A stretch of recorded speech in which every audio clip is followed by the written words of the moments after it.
Podcast is intended for mature audiences. The views and opinions expressed are those of the panelists and do not reflect in any way those of the podcast partners, sponsors, or affiliates. Enjoy. Hi, this is Michael Buffer, and you're listening to the voice of the people. Let's get ready for Boxing Voice. The Boxing Voice, bringing you the most relevant news and latest rumors in the sport of boxing from around the world, while delivering diverse opinions and thought-provoking insights from a revolving cast of panelists. The most relevant guests in boxing, answering hard-hitting questions and touching on the topics that interest you the most. Correspondents from all over the globe, giving us the inside track on what's happening from fight town to fight town, and access to the inner workings of events allows you, the listener, a chance to get inside the fight. From continent to continent, coast to coast, we give you, the caller, a consistent outlet to voice your opinions on topics relevant to you by subscribing to iTunes, creating a tight-knit community by connecting the Sweet Science's most enthusiastic fans. Now, Nestor Gibbs. Yo! Welcome back, ladies and gentlemen, to another edition of Sunday, which is Crow Day, hashtag TBV podcast. We are back, and I know I got some crow to eat. Damn, Jose Ramirez definitely making us all believers. So much to discuss. Great weekend of boxing nonetheless. Very happy with this weekend's action and results. Can't complain for sure. Just really enjoyed this weekend, honestly, man. Down to the lower level fighters, or, you know, up and comers, whatever you want to call them. But we will be discussing the DAZN card. Mike isn't here at the moment. He'll be joining us in a bit. But, yeah, he put Showtime card as the first topic. And I believe that the unification between Jose Ramirez and Maurice Hooker deserves to be the first topic we discuss. So we'll go into this weekend with the DAZN card. Jose Ramirez stopping Maurice Hooker, unifying the division. The WBC champ unified versus the WBO champion in the 140-pound division. Regis Prograis and Josh Taylor await. Tevin Farmer gets a decision over his mandatory challenger, and we have some juicy details as Farmer took to his social media to respond to some criticism of his fight. We seen mighty midget Tramaine Williams being compared to Pernell Whitaker. You be the judge. Does he deserve such heavy praise when he got the win over Yenifel? I don't know. And I'm supposed to be Dominican, right? I don't know. But Vicente, it was a 10-round decision. It was a good fight, man. I watched that one. You know, Vicente was my sleeper. And you know I don't pick Dominicans. It was an entertaining fight throughout. And Vicente kept bringing it. Definitely tested the Tramaine Williams, that was his first step up, really. Outside of, I believe, Christian Diaz or something like that. Martin, excuse me. Austin Williams, Ammo. I like the nickname, Ammo. And, you know, he also was on the DAZN card. We'll be discussing that. Joey Dawejko got a decision. Some calling it a GIF. Another sleeper fight for us. Rodney Hernandez was on a win streak. Nikita Ababiy gets a decision for the first time, making him 6-5. So we'll give you the details on that. And Bob Arum and Eddie Hearn go at it. Now, I don't know if it should be read that Bob Arum and Eddie Hearn go at it, or was it just Bob Arum really bringing it to Eddie and not really being challenged, in my opinion. But it was still entertaining. And topic number 4 is going to be, could the IBF force a mandatory of Andy Ruiz versus Pulev? Because Pulev is filing a petition and trying to have that fight be made. Then we have tons of news and notes to discuss. We'll be touching on Deontay Wilder, who's in the UK. Sucks we couldn't make it, but he's definitely doing his media run, and it's looking good. You know, he had to sit down with BT Sports discussing the Dillian White positive test result. So a lot to talk about there. Mickey Bay has linked up with Andre Rozier, who just started his Havoc Management and Advisory Inc., which has Richard Comey with others. And we've seen the work of Rozier with Saddam Ali and even Daniel Jacobs. Guys like Curtis Stevens. So Rozier starting his Havoc Management now and signing up Mickey Bay. Now, Mickey Bay, he kind of has always had these issues. It's funny because I knew of Mickey Bay before he signed to TMT, and it was more of the same. It was like, oh, there's great talent that can't get on. Promoters are keeping him off. But then he got with Floyd, and Floyd put him on. He became a champ with Floyd. He got TV time with Floyd. I don't know what happened. I don't know what caused him to fall off the scene, what caused him to, either buy out or his contract with Mayweather expired or he was dropped. I don't know what happened. I just know we stopped seeing Mickey Bay, and now he's back. But he is talented. I just don't know. How old is he right now? You know what I mean? Even though he takes this time off, so he could always be fresh. And again, he was talented. Man, his box rate doesn't even come out. That's how long it's been since he's probably boxed. Let's see when's the last time he fought? Mickey Bay. Last time he fought was in September 2018, which is not too long ago, and his last loss was to Rances Bartholomew. And before that was many years ago in 2013 versus John Molina. That's the one I always talk about, that he was winning that fight and decided to showboat and look to the crowd to Floyd, and, man, Molina caught him with something. But we'll see what's up with Bay, man. I mean, look at his record, right? It's like 2013, he had 4 fights. 2014, 1, 2. 2015, 1. 2016, 1. 2017, none. 2018, none. 2018, 1. 2019, none. So a lot of inconsistencies with his level of activity. And he's 36 years old. So we'll see what he has. But he is from Ohio. He's from Cleveland. And Cleveland breeds some pretty good fighters. Let's be real. Like, there's really no bums coming out of Cleveland and shit. Like, even their journeymen are pretty good at this point.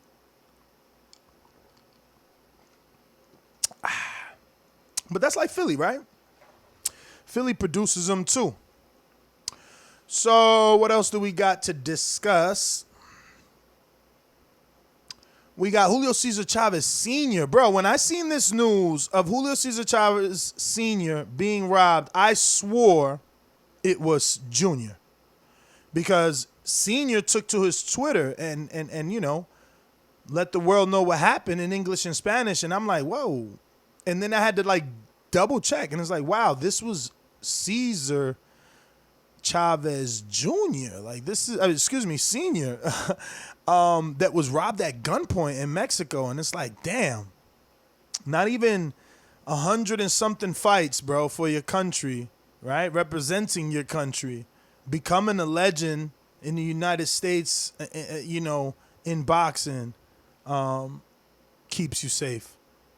It's like, damn, man, some dudes should get passes from like robberies, right? Like, damn, fucking, he put it on the line for his country, bro. Like, he's forever gonna be synonymous with boxing. The amount of fights that he had, like, we don't even see that shit anymore.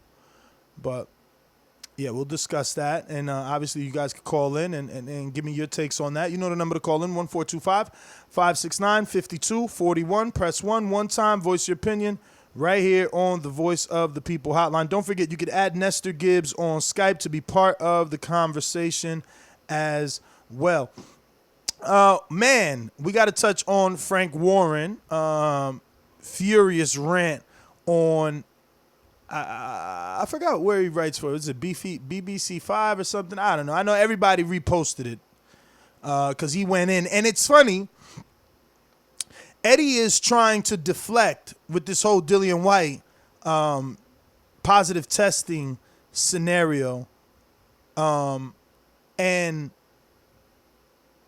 two promoters that the boxing fans don't think highly of, right? Like, we're not, like, I don't know, super duper, what do you call it? Like, like we don't really trust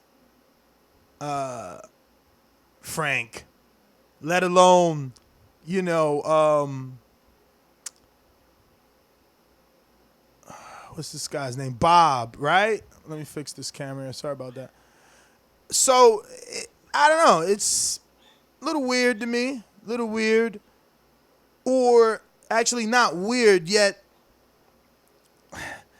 I don't know. Does it add more truth to the situation that two rival promoters, even though right now they're kind of tag team, right? They're like Frank Warren and Bob Arum are buddy-buddy, but they both have and share a similar opinion on the Oscar Rivas situation and him testing, Dillian White testing positive, and, you know, Rivas not being notified. Like, Frank Warren felt that was wrong. Bob Arum felt that was wrong. But, you know, Eddie didn't feel it was wrong, and he's blaming the BBSC now. He's like, well, the BBSC approved him, not me. And it's like, I don't know, man. It just sucks that we've come to a day and age where something like this could be swept under the rug, right? Like, it doesn't matter what Dillian tested positive for. The fact that there was a rushed hearing and both parties weren't given the whereabouts, the knowledge of the situation makes this so sketchy. I don't like it, and it really sucks. That's just the bottom line. It really does suck. I can't wait to see what comes of it, and what the powers that be do to rectify this situation. I'm seriously interested. But let's get this thing started. Still no word from Mike, so we'll just keep this moving. You guys know how I do when we're in this situation. We'll just go to the callers quicker, longer, all that good stuff. We got, obviously, the Showtime card to discuss, but let's just get into the DAZN Jose Ramirez card where he stopped Maurice Hooker. Great little boxing card. I'll start from the bottom. I wanted to do a live fight chat. Me and Mike both did for the Joey Dawejko, Rodney Hernandez fight. We know it wasn't a high-level fight, but we both believed in the comeback of Rodney Hernandez. Dawejko and Hernandez had a draw in the past. Hernandez having, you know, some momentum, defeating the undefeated Nigerian heavyweight out of the heavyweight factory that was last on PBC, knocked him out in one. I can't pronounce his name, but, you know, tall guy. He was said to be promising, and Hernandez stopped him, you know, and had maybe 3-4 wins before that. He was running on a consecutive win streak. And you know what? The bottom line is he did well in this fight. And I don't think the judges got the right decision. I think that this was politics, keeping Dawejko with the win relevant so that he could fight Murat Gassiev. The thing is, my story or theory might sound ridiculous because he was already fighting Murat Gassiev coming off of 3 consecutive losses. So what the fuck is one more, right? But this particular one is quote unquote on television. So, you know, we want to see him do well or get the win. And I don't think that he did that. I'm just being honest. I could be biased because my money was on Hernandez, but hopefully when the callers call in, they can give us, you know, their take and whether or not you believe that Joey Dawejko got a gift decision or did he truly beat Rodney Hernandez. I mean, I seen him having some success with the hook But Hernandez was just outworking him. And, you know, again, maybe I'm biased because of the commentary, right? Could have been the commentary because I feel like Sergio Mora felt just like me. He felt like, listen, Dawejko's just not doing anything. He wasn't letting his fucking hands go, and that's just the bottom line in my opinion.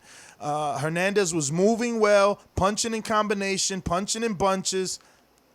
He was in control of the fight, bro. He was in control of the fight in my opinion, and he got jobbed, you know what I mean? And it sucks because he's a journeyman that turned it around. You know, he got some good wins. He knocked out a dude the FA knocked out in 1. He knocked him out in 5.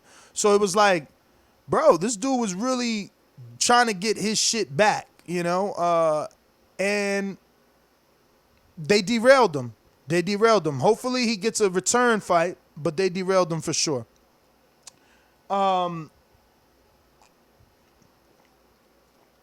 Next up on the undercard was Austin Williams, Ammo. So right with the ring walk name, I started to pay attention and, you know, listen to his story, listen to what he wanted to eat. I don't know what's that older woman with the gray hair. She used to work on ESPN. She did the Spanish. Now she's on DAZN a lot. She did an interview with Robert Garcia yesterday on DAZN, and you should know her from that. So she did an interview with Robert, and she did an interview with Austin Williams, a.k.a. Ammo, and she asked what was he going to eat, or what did he eat, actually, after the weigh-in. And he discussed his breakfast and his lunch and everything that he had eaten up until or before 3 o'clock. And it was extensive, right? The details of this food. But I paid attention nonetheless. I said, maybe there's something here. Maybe they see something, and that's why they want us to soak in his story. So I did, and we did see something. He got, I believe, the second round stoppage, maybe even first round stoppage, body shot. The only issue I seen, he was fighting a guy that was already 0-2, and he's already 2-0. And that's cool, I guess, right? Like it's not like we haven't seen that before, where, you know, the heavily touted guy is facing someone coming off of losses or that hasn't won. But this guy isn't just coming off of losses. He's just never won. And, I mean, they had a story, though. They had a backstory, and the backstory was that these two faced each other in the amateurs, and the last time that Austin Williams fought, he knocked out this guy in the amateurs. So then he knocked him out in the pros. Essentially is what happened. But he's a prospect, you know, improves to 3-0. He's in the middleweight division, big kid, looks strong, and he talks of his strength. In the post-fight interview, he spoke of the strength and power, and he believes that he just has to work on his skills because the power is there in both hands. So, look, again, this is the only sport I watch, so I'm happy with it. And what I mean by that is, think about it, right? Like, a couple years ago, we wouldn't see the development of these fighters. 2-0 on TV, 3-0 on TV. That's great for us. It's also bad. Look, all right, so it's great for us in two ways. I won't even use the word bad, right? Because I guess it's not bad for the fighter in a sense, but it's good for the fight fan because by seeing the development of a fighter like Austin Williams from the very beginning at 2-0, what happens is the networks put pressure on him. He gains momentum, he gains popularity, and then he can't get a TV fight with an 0-2 fighter or 0-4 fighter. So we see the matchups that we want sooner. And we're starting to see that, you know.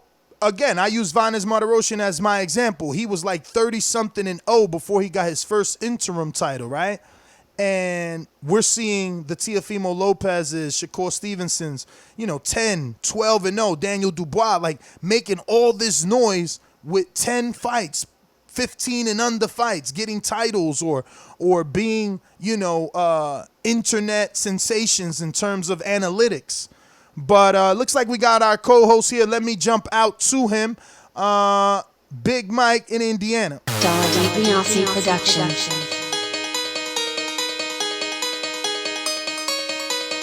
I speak it, believe it, receive it. Speak it, believe it, receive it. BoxingVoice.com. So when I stop him, y'all gonna say he was too weak. He stayed out before he said it. A man stand up for what he believe in, and when you stand up for what you believe in, you accept whatever consequences come behind it.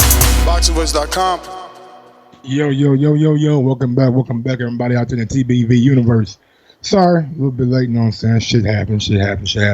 Big weekend. Jose Ramirez stops Maurice Hooker. Gervonta Davis shows why that he's one of the top names in the sport. Guys that we do not know, when they get in the ring with him, he totally dismantles them, destroys them, and really makes it look like a one-sided affair. Also, he said he wanted Tevin Farmer, but Tevin Farmer didn't sound like he really wanted him. But we'll talk about that and break it down. What's going on, this? What up, bro? What up? So, I chose to go with Ramirez first because that was the bigger fight. Tank was fighting a Mexican. I wasn't being disrespectful. I need my rim shot. So, yeah, man, I'm on the Ramirez card. I started with the Dawejko Hernandez, and, I let them know I feel that Hernandez got the win. I was talking about Austin Williams. I don't know if you got to see the young Austin Williams 2-0, improved to 3-0. Catch a left hook body shot on a former amateur rival that he had. What's your thoughts on the fact that, for you, I guess 3 years ago, they probably already just started to do this. But we're starting to see now the development of fighters, 2-0, 1-0. Nikita Ababiy, I keep fucking up my own boy's name. That sucks. Nikita Ababiy, we seen him 0-0, So what's your thoughts on the fact that we're living in this world where back in the day, we didn't even see a dude on TV till he had like 20 fights. If you were good 15 fights, maybe you got on Friday Night Fights. Now we're seeing them, 0-0. And do you think that speeds their career up? Because what I was insinuating is because of that, they gain popularity, networks see the metrics, and they start to not approve these 0-2 fighters versus the big name fighter. Honestly, it's all normal to me, you know what I'm saying? Like all these big names and all these guys who come up. I've been watching Shakur come up.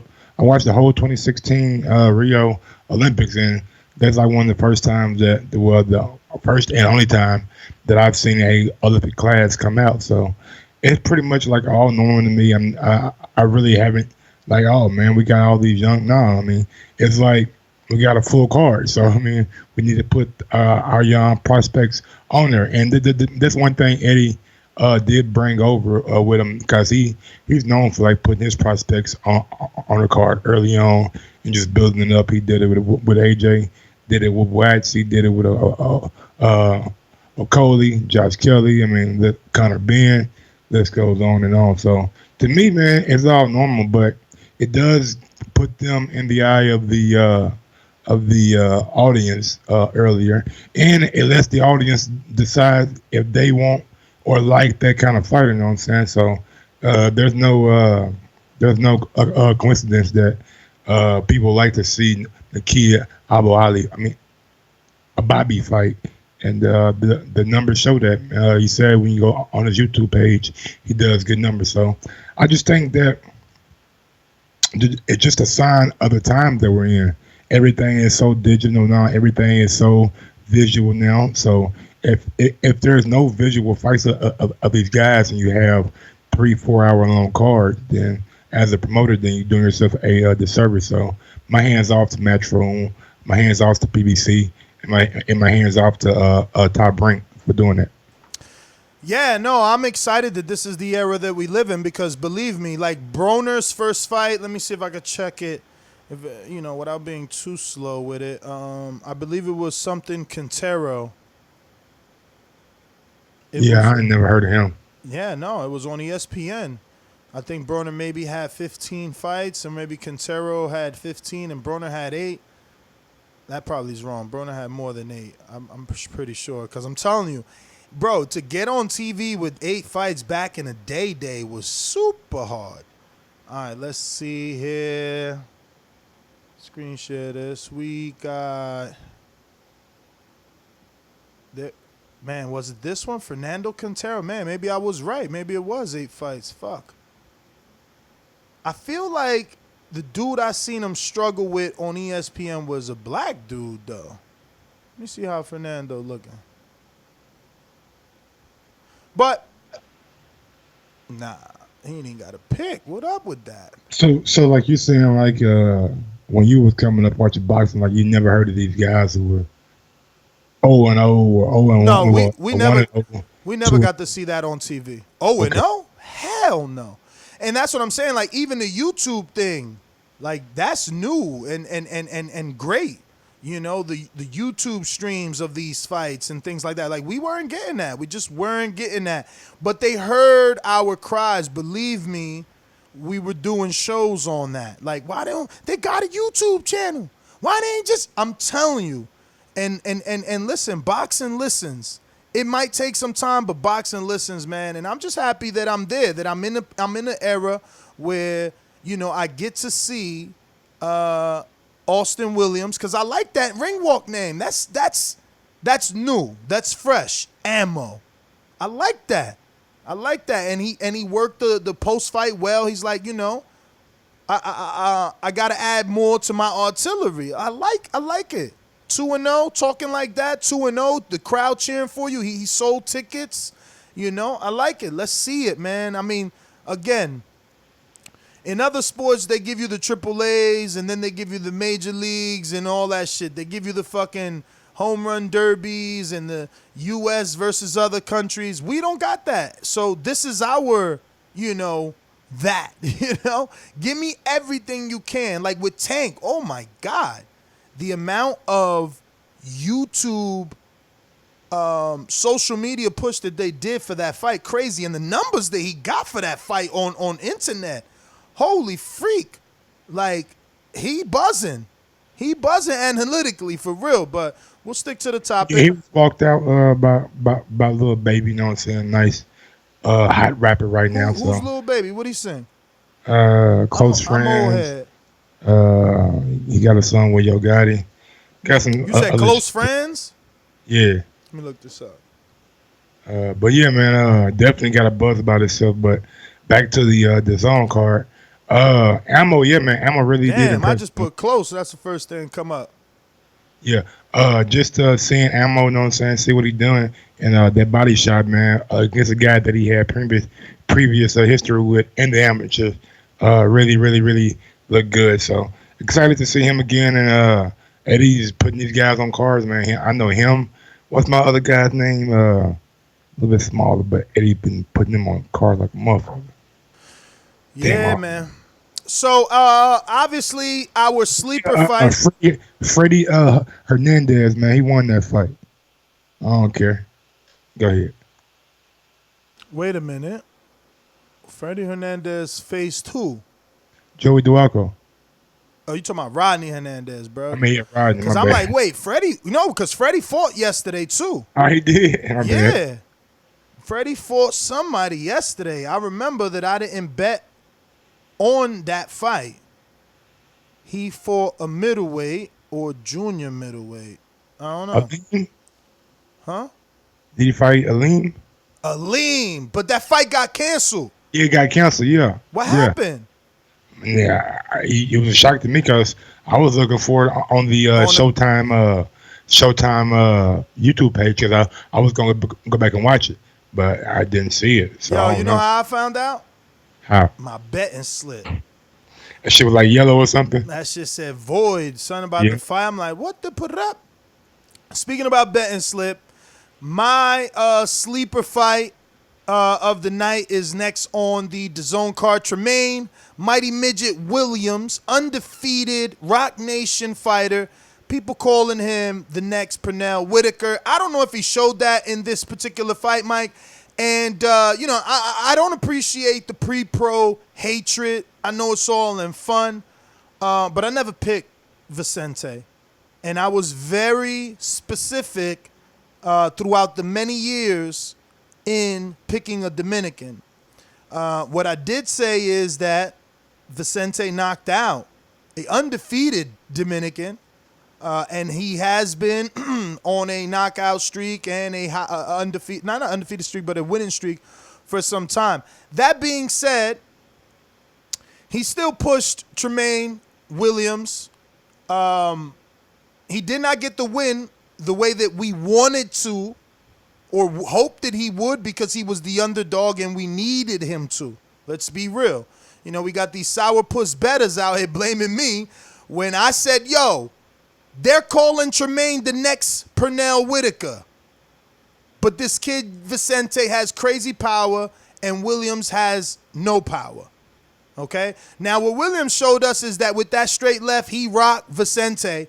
But Vicente's Wolverine-like recovery allowed him to come right back in that round, seconds after that, and get Mighty Midget's attention. So I'll say this. I mean, for a guy that people are calling Pernell Whitaker, Vicente made him fight his fight.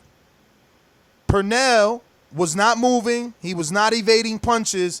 He was in the pocket. His post-fight interview said a different story, that he was in the pocket trying to fight his fight without being hit, but he was being hit. He was being hit.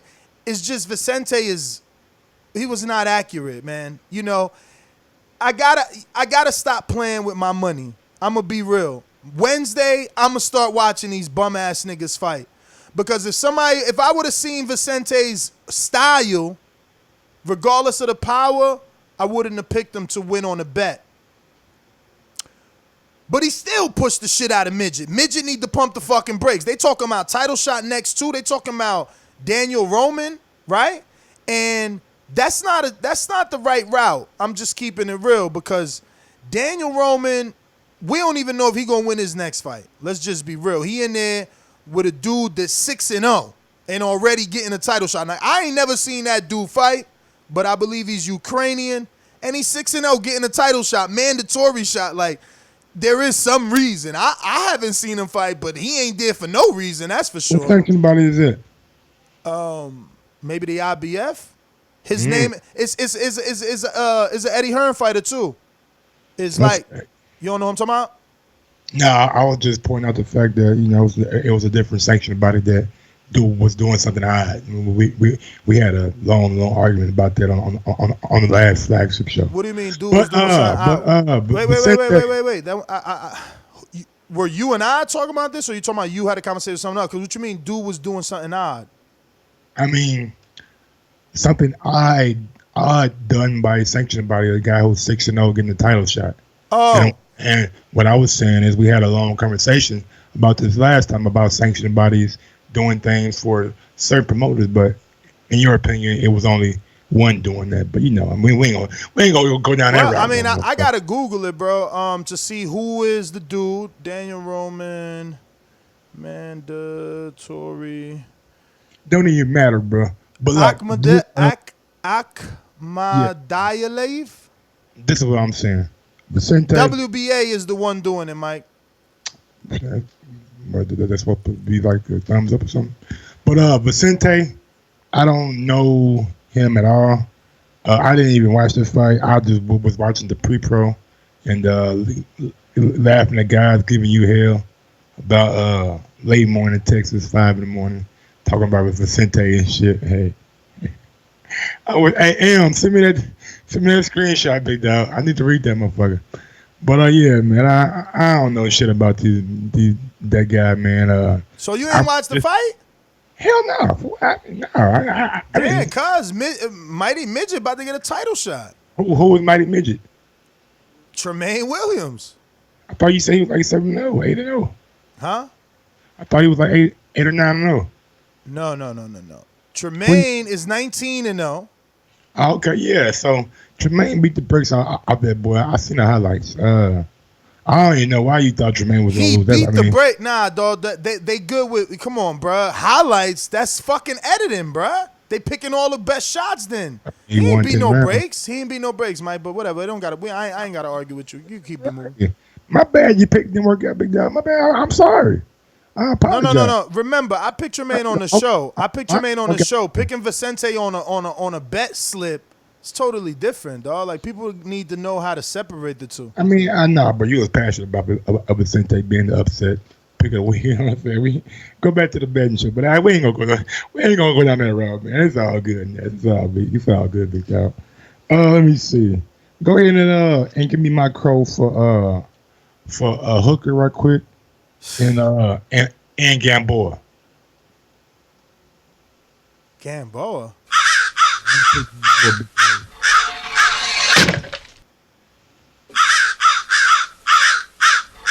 I mean, that's me for me. I had Hooker too, right? But I don't know if I pick Hooker on the show. What I pick Hooker? Who I pick on the show? I don't think you picked nobody on the show, bro. Oh yeah. I was undecided, man. You picked nobody. I was undecided, and bro, fuck, man. I really wish I would have listened to Lemon, not to your ass. Listen to Lemon. About Vicente? Nah, about Ramirez. Hey man, 50-50. Yo, because I had Tank round 2. I told you. Plus 650. 1, 2, and 3. I told you Keith Thurman had a epiphany. Wait a minute. Just 1 week later, baby. Wait a minute. I know you said that, but remember, you said that after I did such a great job letting you know who Tank was fighting. I broke it down for you that there was no way. Wait a minute, Mike. I broke it down. Y'all just go back to the tape, to the betting show. We ain't got to argue, bro. Somebody clip it and send it to us. We ain't got to argue. I know what happened. But so you saying you went first? Man. You saying you went first? About betting shit, bro. Like, it's over. Are you saying you went first? Went first about what? When we started talking Tank Nunez. But I'm adamant. And you said, Mike, start being more adamant. And so I started being more adamant. All right, whatever. All right. I'm just saying, bro. All I know is I took lead on that topic. I broke it down. I let y'all know where Nunez was fighting. I'm the one told you he was fighting in fucking Panama. I let you know that there was no way he was going past 3. And I told you that rounds 1 through 3 was safe money because it was plus money at 175. After I stopped, you said, yo, Keith fucked up. He should have said 1, 2, and 3 for this fight. I mean, what you mean? I mean, you bet each round. He was like, hell yeah. And I'm like, oh, we feel the same. But whatever. You like to say what you like to say, I guess. So Tramaine is 27 in the world, but when interviewed by Chris Mannix, they're looking at title shots for him.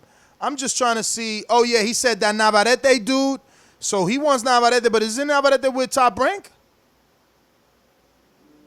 Last time I checked, well, I don't know if they had a one fight deal or was it a long one because he did lose to Saucedo. I ain't seen him on there since.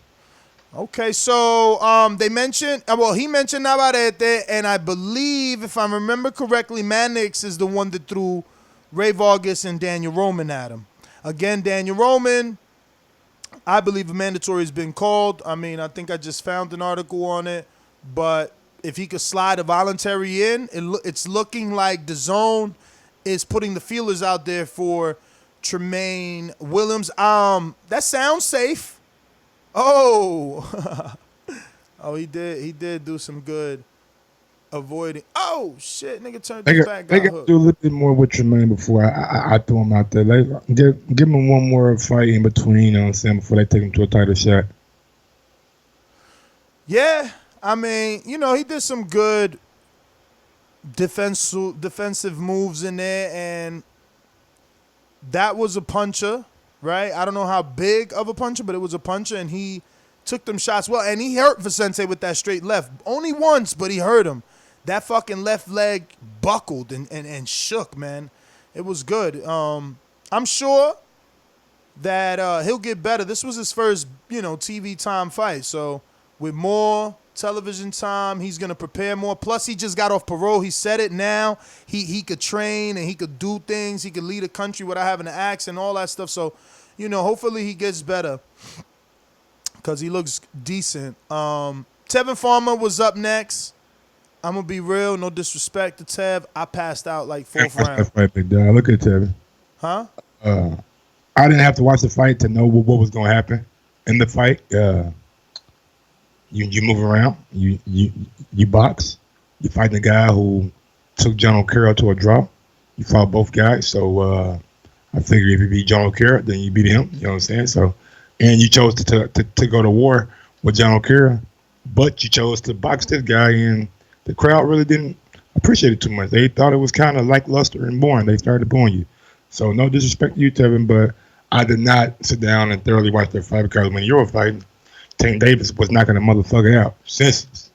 That's the kind of shit I like to tune into and watch. So, but to link Tevin right quick with Tank Davis, both guys did have each other's name in their mouths after the presser. It seems like when Chris Mannix asked Tevin about Gervonta, he was more concerned about his handlers than actually saying, yeah, I want to fight him. He was just saying, Florida not going to let him fight him.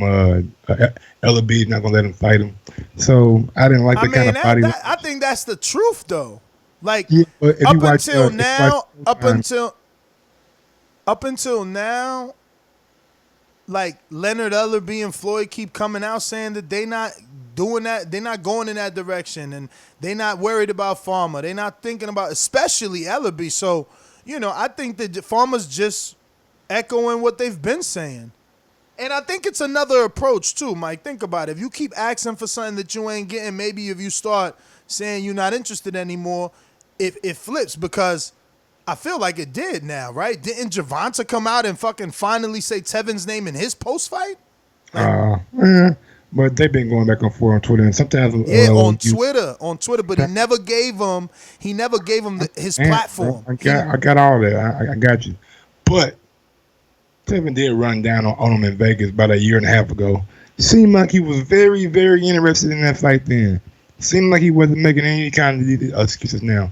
You shouldn't worry about the handlers, you know what I'm saying? What you tell Bud all the time? Say what you want, nigga, you know what I'm saying? Come out that shell. Like, the handlers are the business side. And I'm just telling you, man. Gervonta's just reacting. Tevin was the first one to run down, okay? Look it up. Tevin ran down on Gervonta. Yeah, absolutely. That's what I just said. No, you said Gervonta ran down on him in Vegas. Bro, no, go back and rewind the tape. Well, that's why I got it confused, because it didn't happen in Vegas. So you got the place wasn't at the MGM or something like that? In the Harbor. You sure? I was there. Okay, my bad, bro. I didn't know. But look, so it just seemed like his energy done changed since that point. It seemed like Gervonta in camp, including Ellerby, including Floyd, that they said they said Tevin's name. They seem like they want to make this fight next. So if the fight can be made next, I hope that we get it next in the zone. And I don't know if Tevin is even still with the zone. I was just about to say, do you think that they're all of a sudden saying we want this next because Tevin's contract is up? Because last I heard, this is the last fight.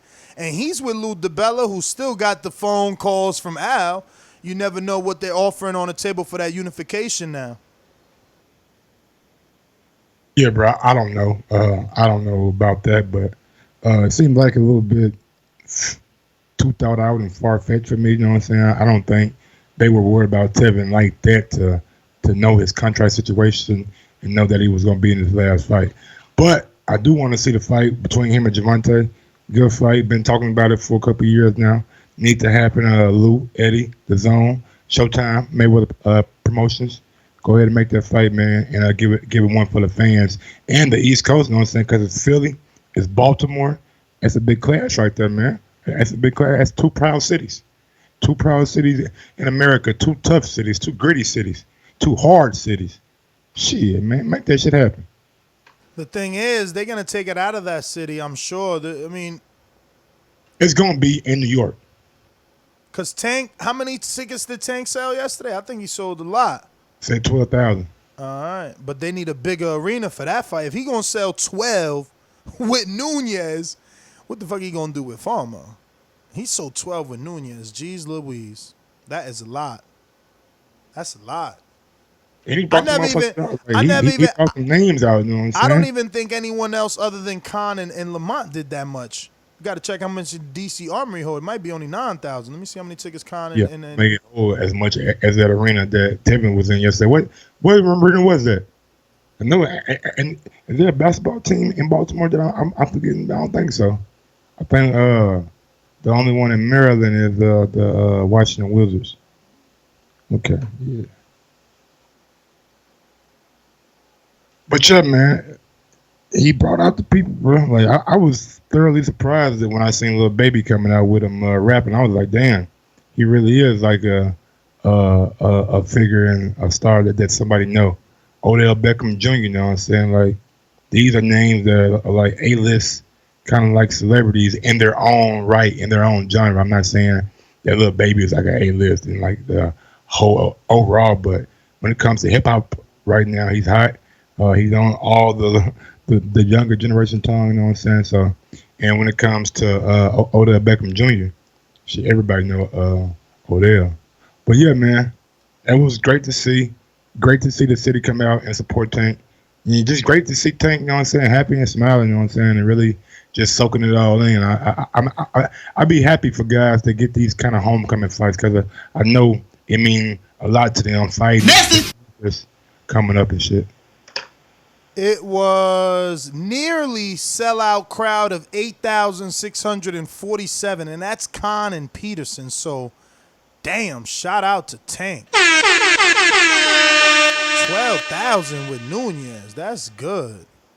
That's good. That is real good. So, damn, we kind of glossed over the Ramirez and went into Tank. How the hell we did that? I was talking about Tevin, and we was talking about the fight for Ramirez Hooker. First round, suspect knocked down, more of a trip. But after that, it was just seemed like Ramirez was doing the cleaner, more harder work. You know what I'm saying? He had Hooker move around the ring, even though Hooker made a stance every now and again and caught him with some good shots with their right hand. It just didn't deter Ramirez from coming forward. And in the 6th round, he caught Hooker with a nice left hook and caught Hooker backing straight up. And he went to the ropes, and I counted 8 punches on the replay that landed before the referee was able to come over and stop it. So I feel like it was a damn good stoppage. I feel like Hooker felt, you know what I'm saying? Like the stoppage was like right on point. He was out on his feet. And big ups to Jose Ramirez, man. Really shocked me. I didn't think you had it in you after your last fight with Zapata, but I guess sometimes you can't get up for everybody, you know what I'm saying? Like I always say, you can't be Michael Jordan every day. But yeah, Jose, excited to see what happens next for Jose. Want to see him against the winner of Regis Prograis and Josh Taylor. The rumor date and target date for them is October 5th over in the UK. So hopefully next year we can do a undisputed at 140. You know, the sad thing, like if we're looking in the future for Ramirez, is that Lomachenko, while he's a star, he isn't a pay-per-view star. And these two are linked. Obviously, Ramirez lost to Lomachenko, and for Lomachenko, it would be an opportunity at Undisputed in another division, which them being on the same promoters, they could probably make happen. But as far as his performance, man, it was just the pressure. Ramirez kept coming forward intelligently, too, like doubling up on that hook. Damn, and fucking Hooker kept hooking with him. But Hooker has success, too, man. That 1-2-3 of Hooker, like, he was putting, he lives up to his name, Hooker, for real. That 1-2-3, that left hook, he was putting so much mustard on it. But damn, bro. I mean, we can't. I guess I have to apologize to Ramirez and stop doubting him. I gotta start remember these Robert Garcia fighters and these motherfuckers that go to snack because they got a run going right now, boy.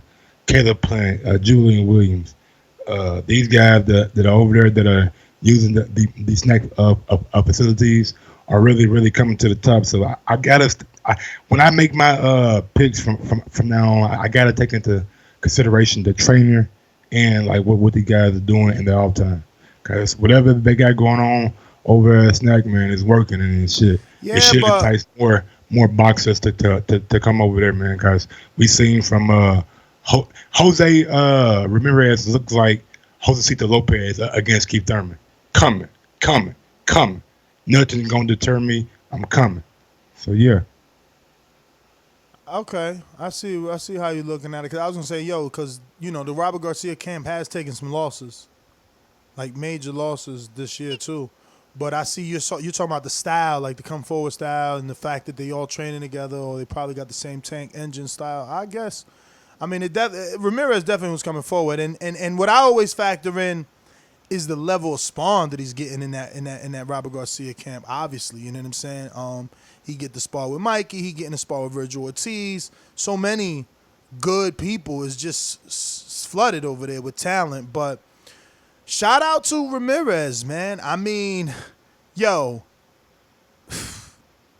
many tickets were sold for that one? Because Save Mar Center has 15,000 all the time, but I don't think it's the same price, though. Save Mar Center be having lesser price tickets.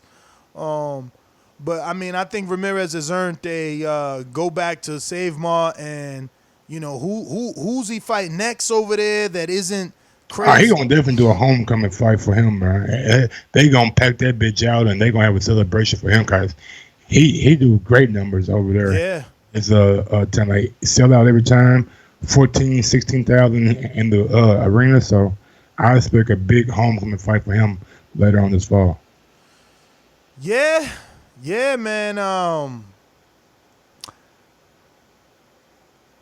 Interesting, bro. Interesting. Because Bob was there, Carl Moretti was there. And I don't know if it was a co-promotion. I didn't see Top Rank on any of the banners or anything like that.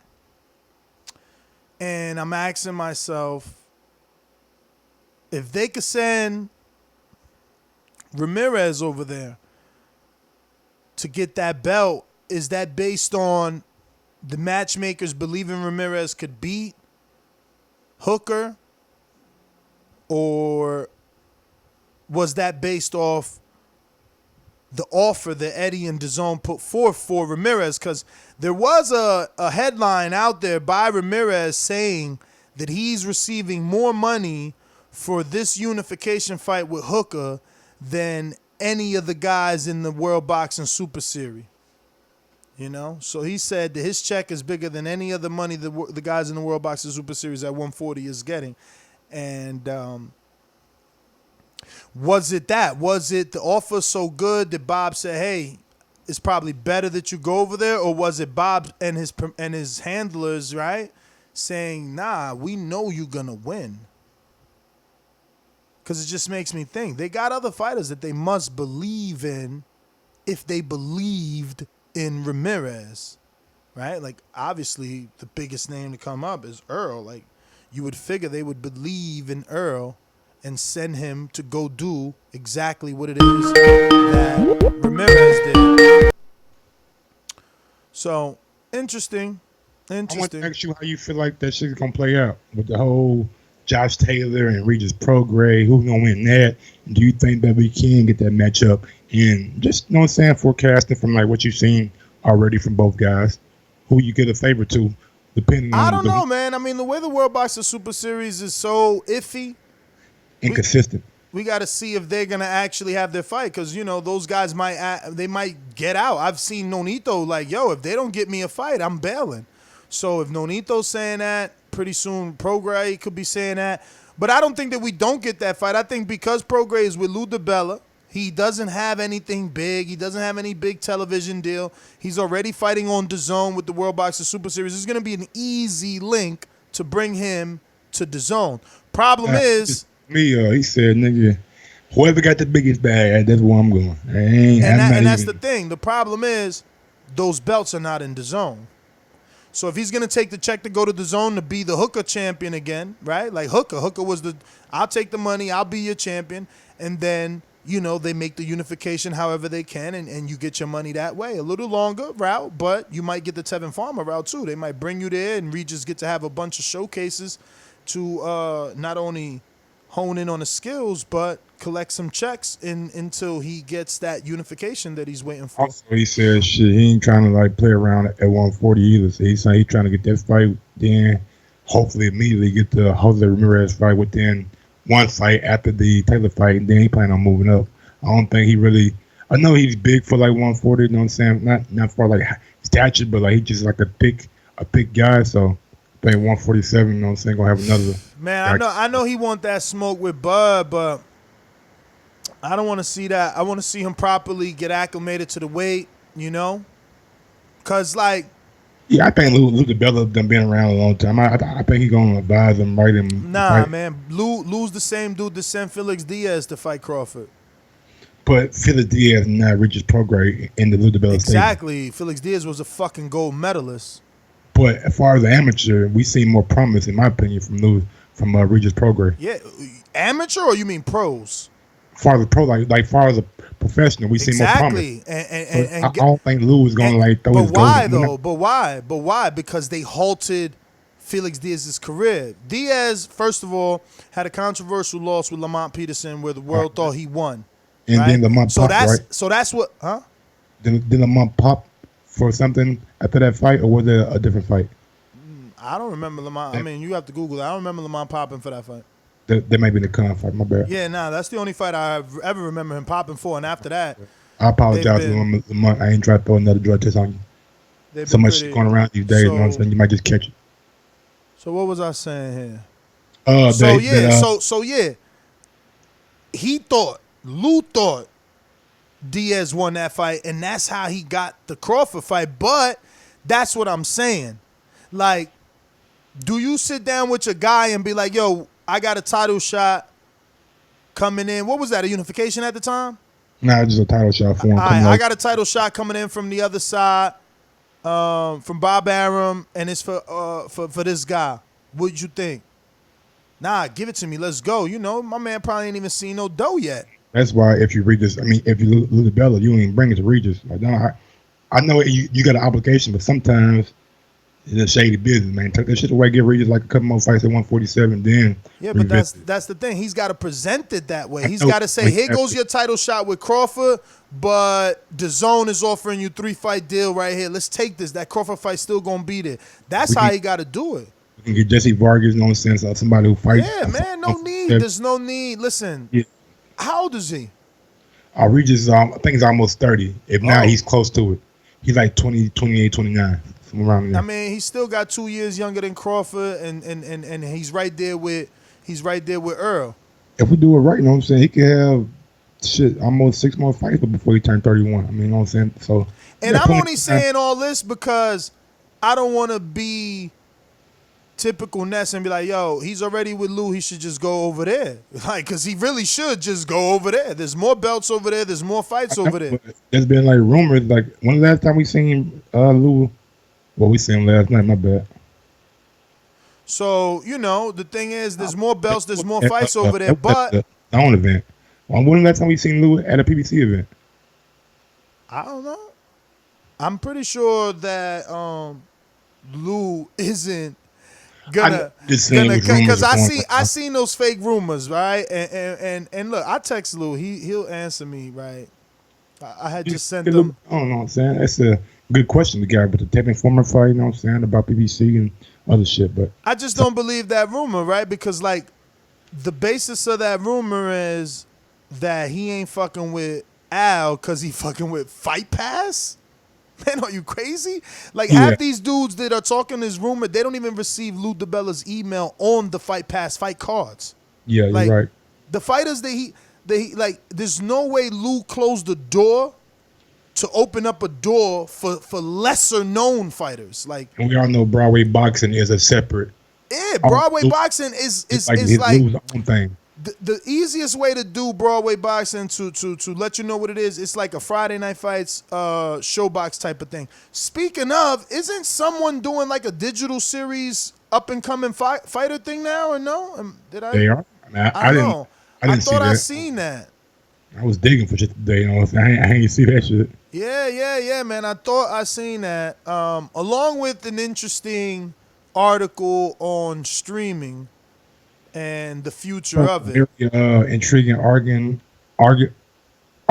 on gambling that I thought was very. Yeah, I seen that, and we could talk about it because it definitely,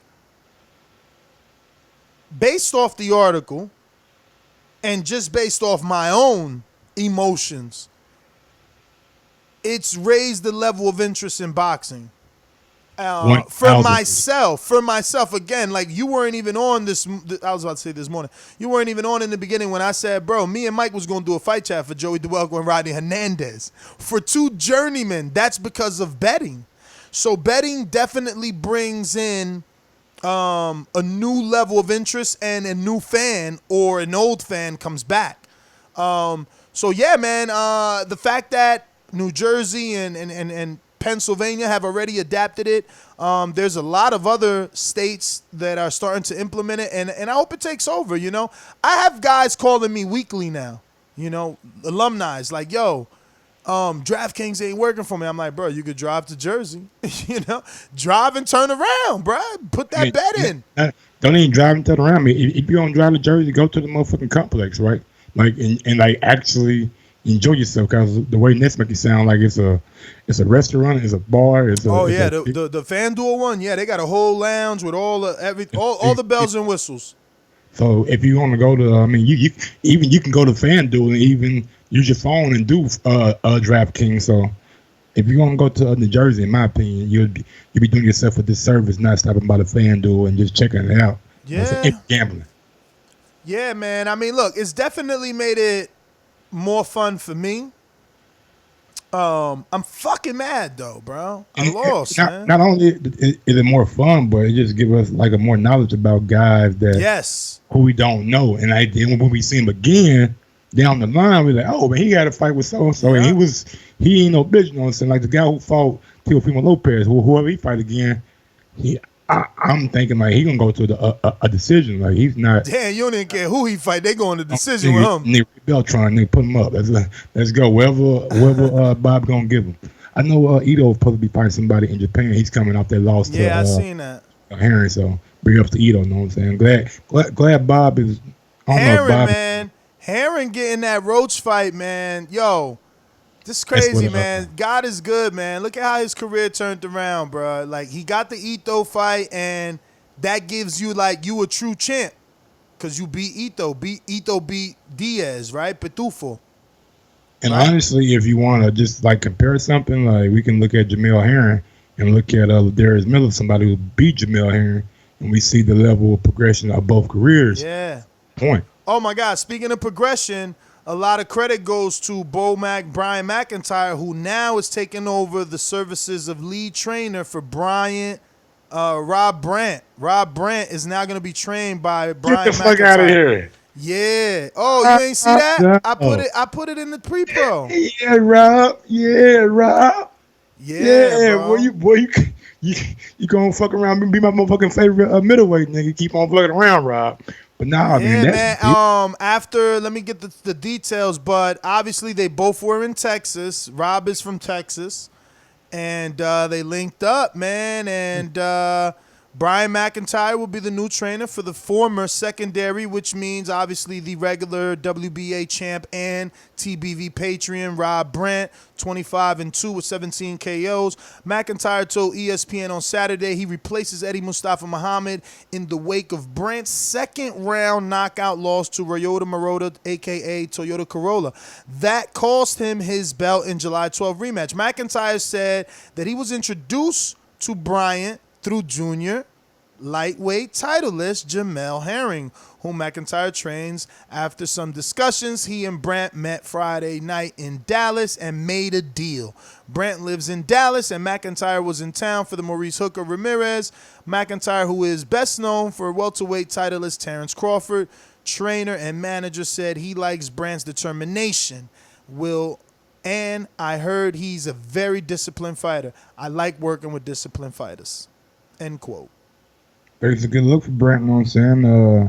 Going with a trainer who's hot, you know what I'm saying? Who's turning around the career of Jamel Herring, who's been a lead voice and a lead influence on Terrence Crawford career. So, yeah, man, I think it's a good look. It's a damn great look, you know what I'm saying? So, hopefully some of the things that those guys have been learning can rub off on Rod Brandt. He just bring what he always bring, you know what I'm saying? That hard kind of work ethic and just, you know what I'm saying, get better.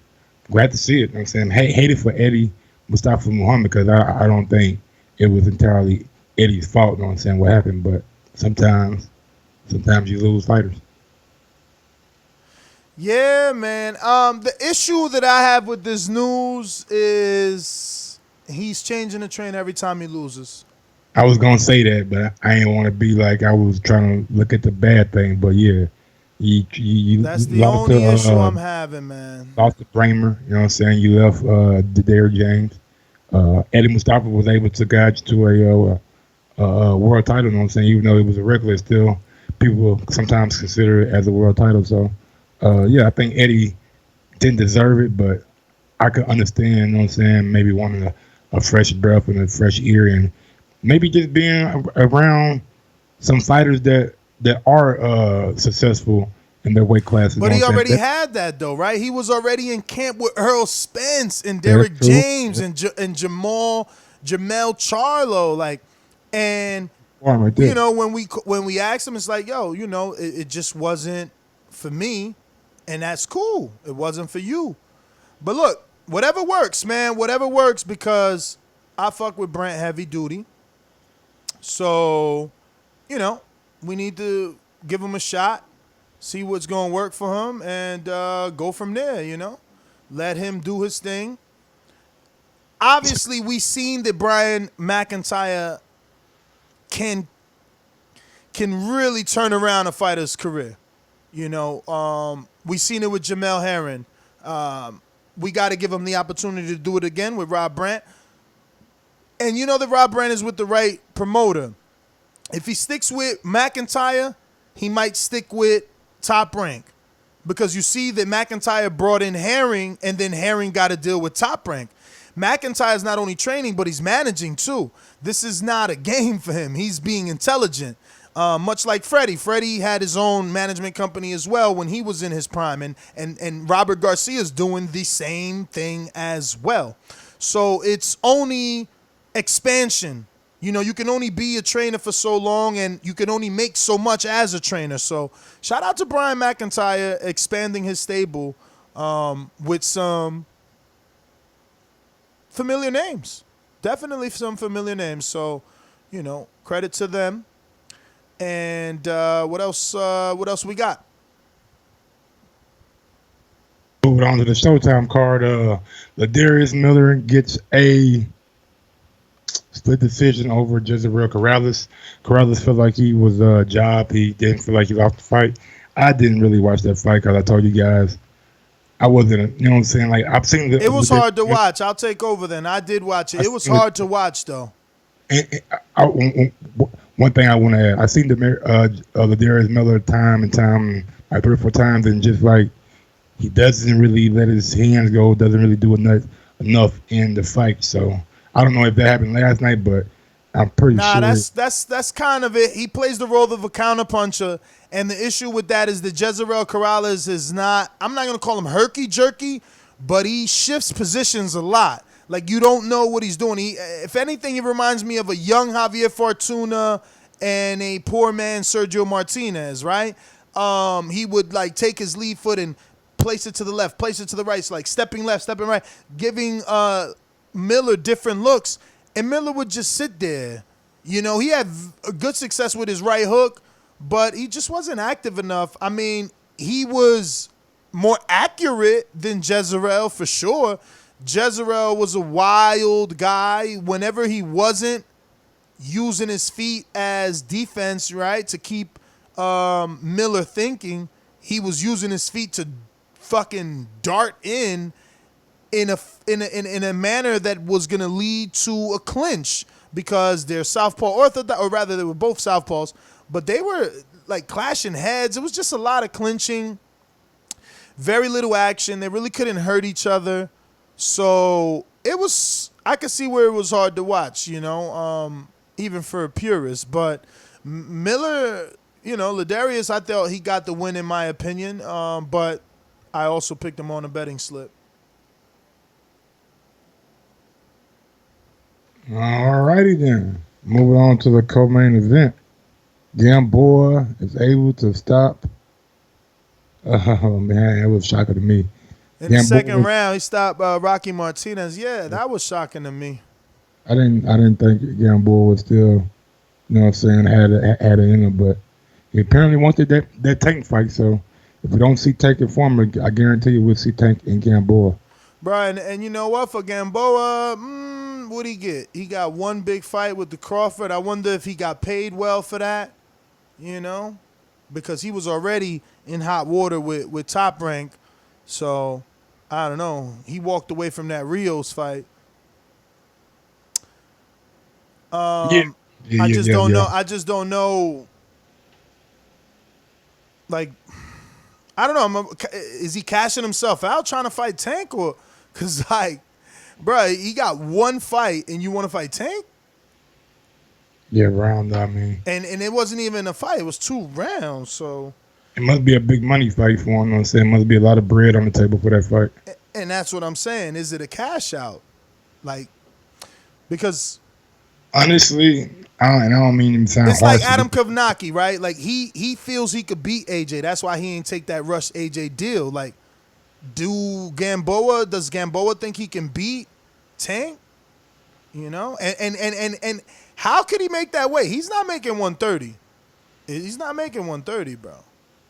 Oh, no. He sure had a problem making that weight the other day. I think came in like a pound or 2 over. But I think as far as... Oh, this fight was contracted at 130? I believe it was. I'm about to check the weight of that. Whoa. I know... Nah. They came in 133 and a half, and the other one 132. Yeah. And his last fight, he was 136, man. He ain't been 130 since 2016, champ. Oh, wait, I'm looking at the wrong name. Fuck, I'm looking at Rocky Martinez, but let's see. For Gamboa, let's see. Honestly, man, I just think Gamboa has been... Gamboa was 130 in 2017. 2018, 135, and this fight, 132 and a half. So he definitely is in better shape. He might be trying to get down to 130. Fucking crazy. And just as far as the topic about it being a cash... I'll be honest with you. I know I'm keep cutting you off, but yeah, 30 was a better weight for him. You know what I'm saying? Like, he was his best at 26. So, you know, going up ain't going to help him. You know, when he beat Salido, he was a 126-pounder. And just as far as it being a cash out, I just think that Gamboa is already 1 foot out of the sport. You know what I'm saying? I really don't think that he as passionate as about it as he was once upon a time. He's 37. Holy shit. Gamboa 37? That shit crept up on us, right? Holy fuck. I didn't know he was 37. Well, fucked up his next fight if he Bruh, so how old is fucking Rigo if he's 37? Rigo about 30, you know what I'm saying, 37 in Cuban years. Yo, if you're watching this on YouTube, don't forget to hit that thumbs up button. It helps with the visibility of the show. Lets us know you enjoy what it is that we're doing when we're doing what we're doing 7 days a week. Mike. But to the main event, though, man, I want to talk about Tank a little bit, bro. Tank Davis hits hard as fuck. Hell yeah. That left hook woke Nunez ass up. Well, first it put him to sleep. Then it woke his ass back up. Then it woke his ass up. Like, bruh. That shit, bruh. Like, when Tank, like, lands on guys, their whole fucking facial or head goes sideways, or the facial, like, they actually feel the power. And no different than last night with Nunez with that straight left that really, really got it rocking. And he cleaned the ass up with that left hook. Can he land that shit on Loma? Yeah, I mean, that's going to, but I think one thing Loma he brought does, that left hook from, like, his ankle. Okay? He gets wide, but he already got him hurt, man. It's that Deontay Wilder thing. Is when they hurt, he gets a little wide. Bruh, but you're right, he hits very hard, man. You know, the best thing that he can do is stay disciplined, ask for activity, and just stay at that weight. You know, back in the day, like, Ponce de Leon never moved up. Like, this whole moving up thing is new. Like, this is all new. People never moved up. People stood in their division and dominated. You know what I mean? You go out as the man in your fucking division. How long has the 140 division been around again? Oh, I don't know, man. Shit. I know guys was moved up from like 135 right to 47, so that may be a reason why we didn't see a whole lot of influx of guys moving up. But yeah, man, I just think like the sport is like getting an influx of. I mean, I will say this. I want to believe I remember 140 being around at least the 10 years that I've been doing this. Okay, I mean, I think it has to, you know what I'm saying. But we've been seeing guys that started their career early. And by the time they get in their mid-20s, upper 20s, they got to move up a weight. So I don't see it as being any different from Tank. Tank started at 130, right? He's been there his whole career. He might, you know what I'm saying, need to move up to make it more comfortable, you know what I'm saying? But with the Loma situation, man, I think it's like a slippery slope, you know what I'm saying? Because Loma does have the angles and the boxing ability, but I think Tank Davis just has that power that can change folks' minds about maybe throwing a lot of punches. Because we seen Loma be very, very active. The issue is that active. Loma got such good feet. Is like, even if Tank hits him with one, can he hit him with two? Or would Loma be out after that and try to recover on using his feet like Keith Thurman? That's what we want to see, and that's what we want to find out. Can Loma survive a Tank Davis love? And is the boxing ability of Lomachenko maybe too much for Tank? Yo, I bet you after that, though, a lot of fighters are going to, you know, that's kind of like the Eric Cruz knockdown in Border Wars. It was on the inside, and you relaxed. You were waiting for the referee to break you up without calling for a break. Nope. And Tank took full advantage, and that power is just game-changing. I do want to talk about, because we switched to Tank, but there's this new Terrence Crawford curse going around. You seen it? No. I don't know. They talking about every fighter he take a picture with losing now. They posted like him and Jacobs, him and Hooker. Kyrie Irving, I don't know what he did wrong, but they put a picture of him too. Did he Kyrie Irving? Dude with the braids, tall dude, always at the fights. Let me go. Let me check maybe this out. Kawhi Leonard. I think it's Kyrie Irving. Bro, I don't know their names, man. You know I'm no good with that shit. But let me see. I don't know, man, about no fucking Terrence Crawford curse. You know what I'm saying? Just Daniel Jacobs, Jared Hurd, Easy Money Sniper, Maurice Hooker. Kevin Durant. Yeah, those are just some of the names they put. Like, every time Crawford take a picture with these dudes, they lose. Well, you can probably find pictures on the internet. But hey, it's cool, man. Nah, they in locker room too, though. Yeah, it's cool. Funny. But, you know, a lot of pressure. You know what I'm saying? When the pound king come around, some guys rise to the occasion, like Jermaine Hearn, and get a title. Some guys don't. At the end of the day. Yeah, man. Yeah, man. But I do want to talk about the fact that Terrence Crawford really, you know what I'm saying, made a stance on the zone and just like, hey, side of the street, man, we all in boxing. We got two platforms, two different promoters making a big fight tonight. I don't see no reason why we shouldn't make the Earl Spence. That speech was cute. And for the fact that they didn't mention him, he didn't take no shots. He didn't come at them. He just like, hey, that's their a prerogative, and if that's what they want to do, then that's what they want to do. Nah, that ain't what he said. He said something about it shows that they thinking about you or something like that, or that they scared of you or thinking about you, something like that. He said. I thought it was cute. You know what I'm saying? I like some of the shit he said, but I also, if you've been listening to this show, you know that I like to say I live in the reality that I live in. Terrence Crawford is obviously not living in that reality. And the reality is there is a cross the street. He may not want to believe it, but there is. And that's the other side of the street. When you have a sports journalist that gets paid the amount that he gets paid, that works for ESPN, Sports Illustrated, DAZN, prefacing his question like that, it's because he knows that there's a across the street. He's lived through and written countless articles on Mayweather-Pacquiao and that saga. Chris Mannix has been doing this shit for years before Crawford was fighting. So he knows that there's a cross the street. But it was good to hear Crawford answer it that way, to give that, not illusion, but narrative, I guess, that shouldn't stop the big fight. And you had dropped off earlier when I was talking about this. I didn't really want to repeat it, but fuck it. Bob sent Ramirez over there to DAZN, right? So I was asking the listeners, like, was it that Bob believes in Ramirez, or was it that the Eddie offer was good? Because remember, they didn't go to purse bid. It was not like that. This was unification, where the offer was good enough for Bob to say, cool, Ramirez, go over there and fight on DAZN. Or was Bob and Carl Moretti, who were present, Bruce Trampler wasn't there, but did they sit down and say, look, Ramirez is going to beat this guy. Don't matter if he beats him here or there. Regardless, he'll beat him, and then he'll bring the belts back. So what's your opinion on that? Bob said it was a good offer, and they had like a one-off.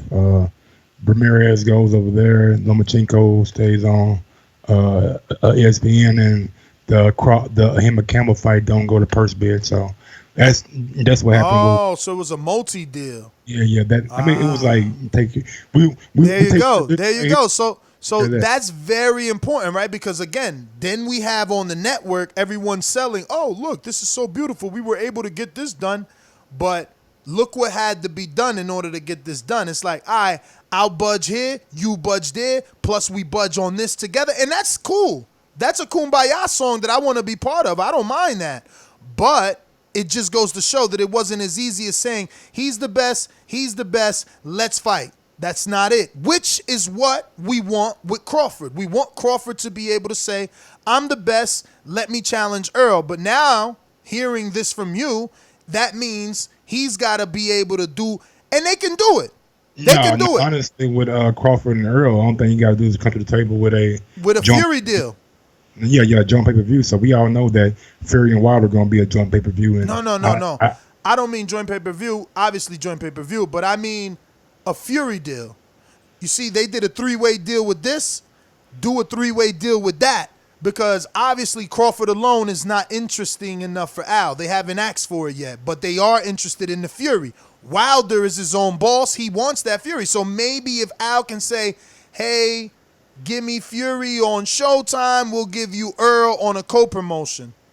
I think the money in both fights trump, you know what I'm saying? Like, I think it's enough money in both fights for like both sides that both sides are happy and they ain't got to do that.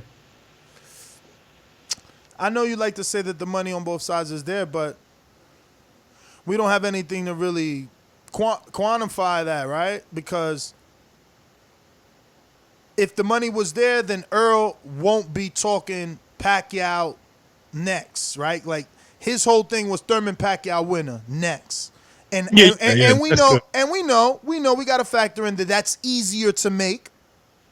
But if the money was better over there, I'm pretty sure he's going to at least, because look at Wilder, right? Like he always knew the money was better with AJ, so he kept trying to get that deal done.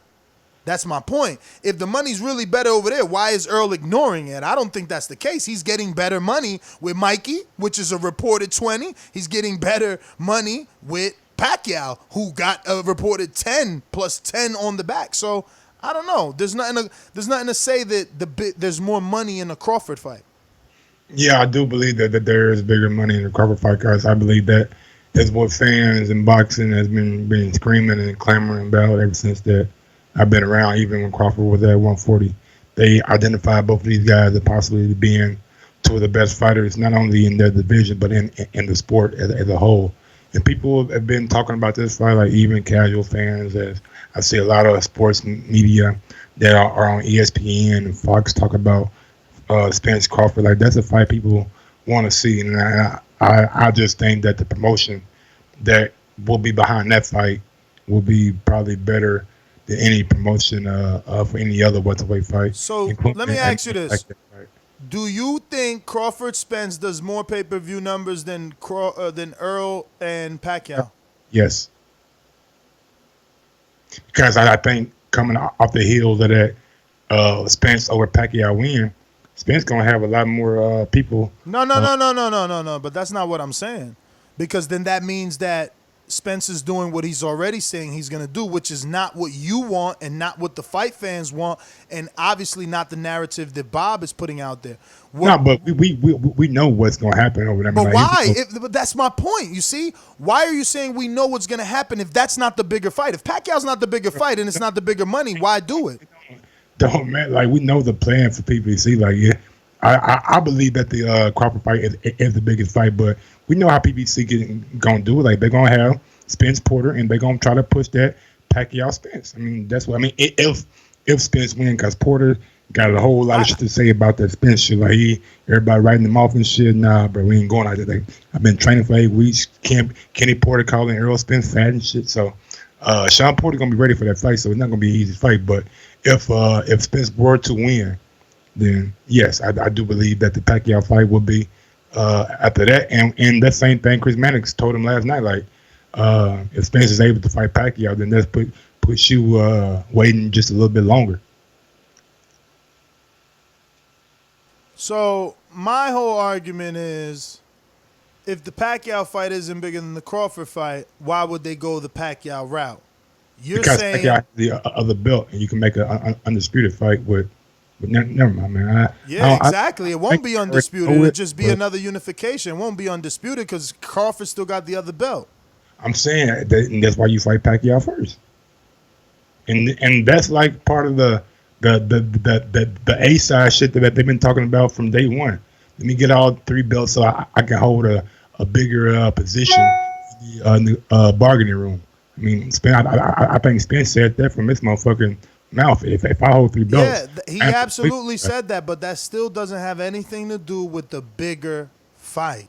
And you don't let me make my point, which is, if Crawford was truly the bigger fight, Al and boxing history with Al shows us that he puts his fighter in the bigger fight, regardless of network, regardless of promotional tie.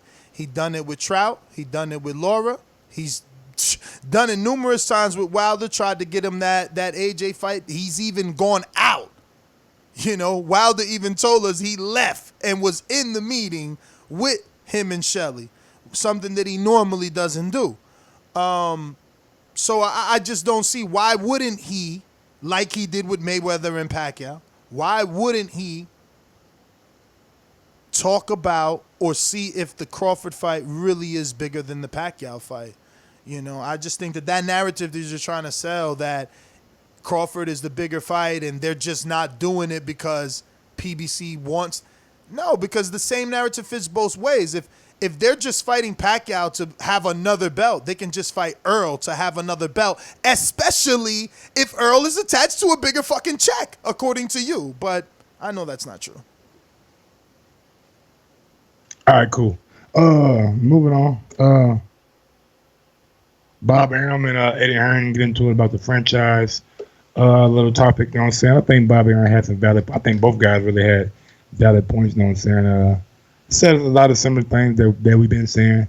Bob Arum took some shots at Eddie about the whole drug testing fiasco and the BBLC in UK and things like of that nature. At the end of the day, you know what I'm saying? Bob said a lot of the same things that we said. Oscar Rivas should have been notified. It's a disservice to him. And as far as everything else, I mean, we've seen this before from Eddie and Bob. I mean, those guys do great business together.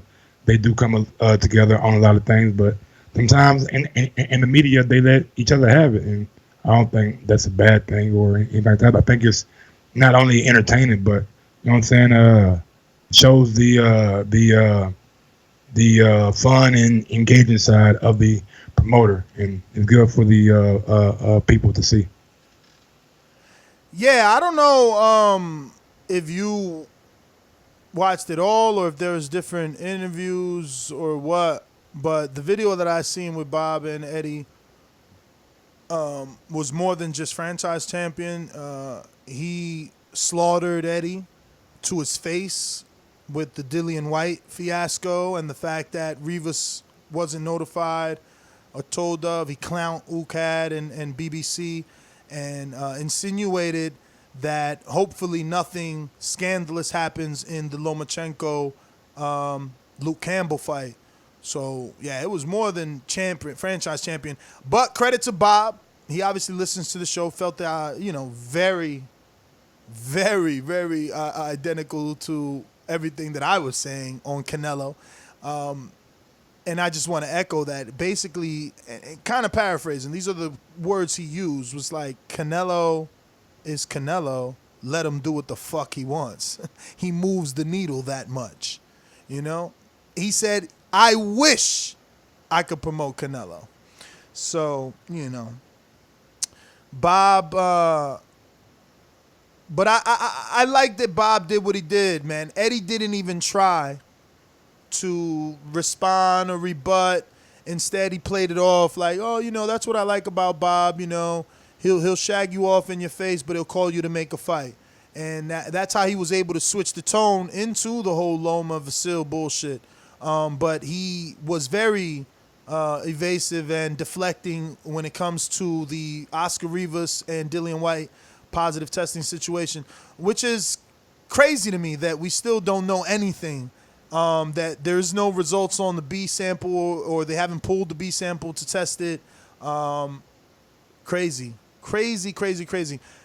that UCAD and BBC acted in that way.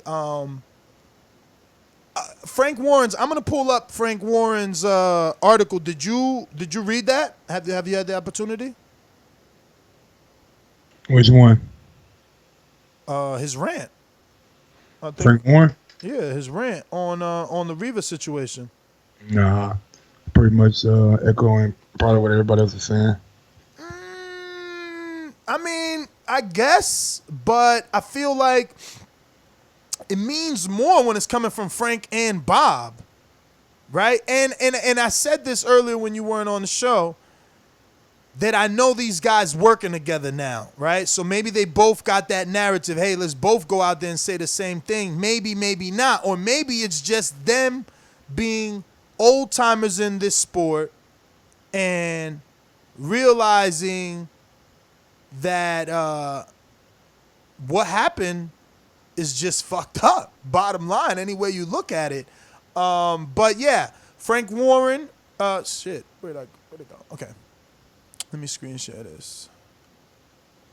Frank Warren furious that Rivas unaware of White's tests, and it's pretty long. This fucker, he likes to write, man. He's got his own column, I think, on BBC 5 or some shit like that. But let me see. Let me try and jump around here, right? Okay, so during fight week, Dillian Whyte was informed of an adverse finding in a recent anti-doping test, and nearly all concerned were made aware of this also. So Dillian knew, his promoter Eddie Hearn has admitted he knew, and the British Boxing Board of Control and UKAD were obviously in the picture, as UKAD are exclusively appointed by the board to handle all anti-doping matters under the World Anti-Doping Agency WADA protocol. Normally, under these circumstances, a boxer is immediately suspended and is given 7 days to respond. Of the two samples taken, A and B, the B sample is retained to be tested at the request of the boxer at a later date if he refutes the findings in the sample, in the A sample. So I just want to stop there. First of all, he's given us detailed information as to the due process, which is something that I enjoyed reading. And I don't know, education is power, right? So anyway, in the meantime, the press conference continued with as if nothing had happened. And they continued to sell the fight against Oscar Rivas to be broadcast on pay-per-view. Strangely, most athletes wait months to have a hearing, but on this occasion, a hearing took place on Saturday morning, which was kept secret for reasons we don't know. But the one person this should have not been kept secret, who have not been kept from is Oscar Rivas. So, I don't know, man. Look, I don't want to read the entire thing, but it's definitely worth the read because I got to find that part, actually.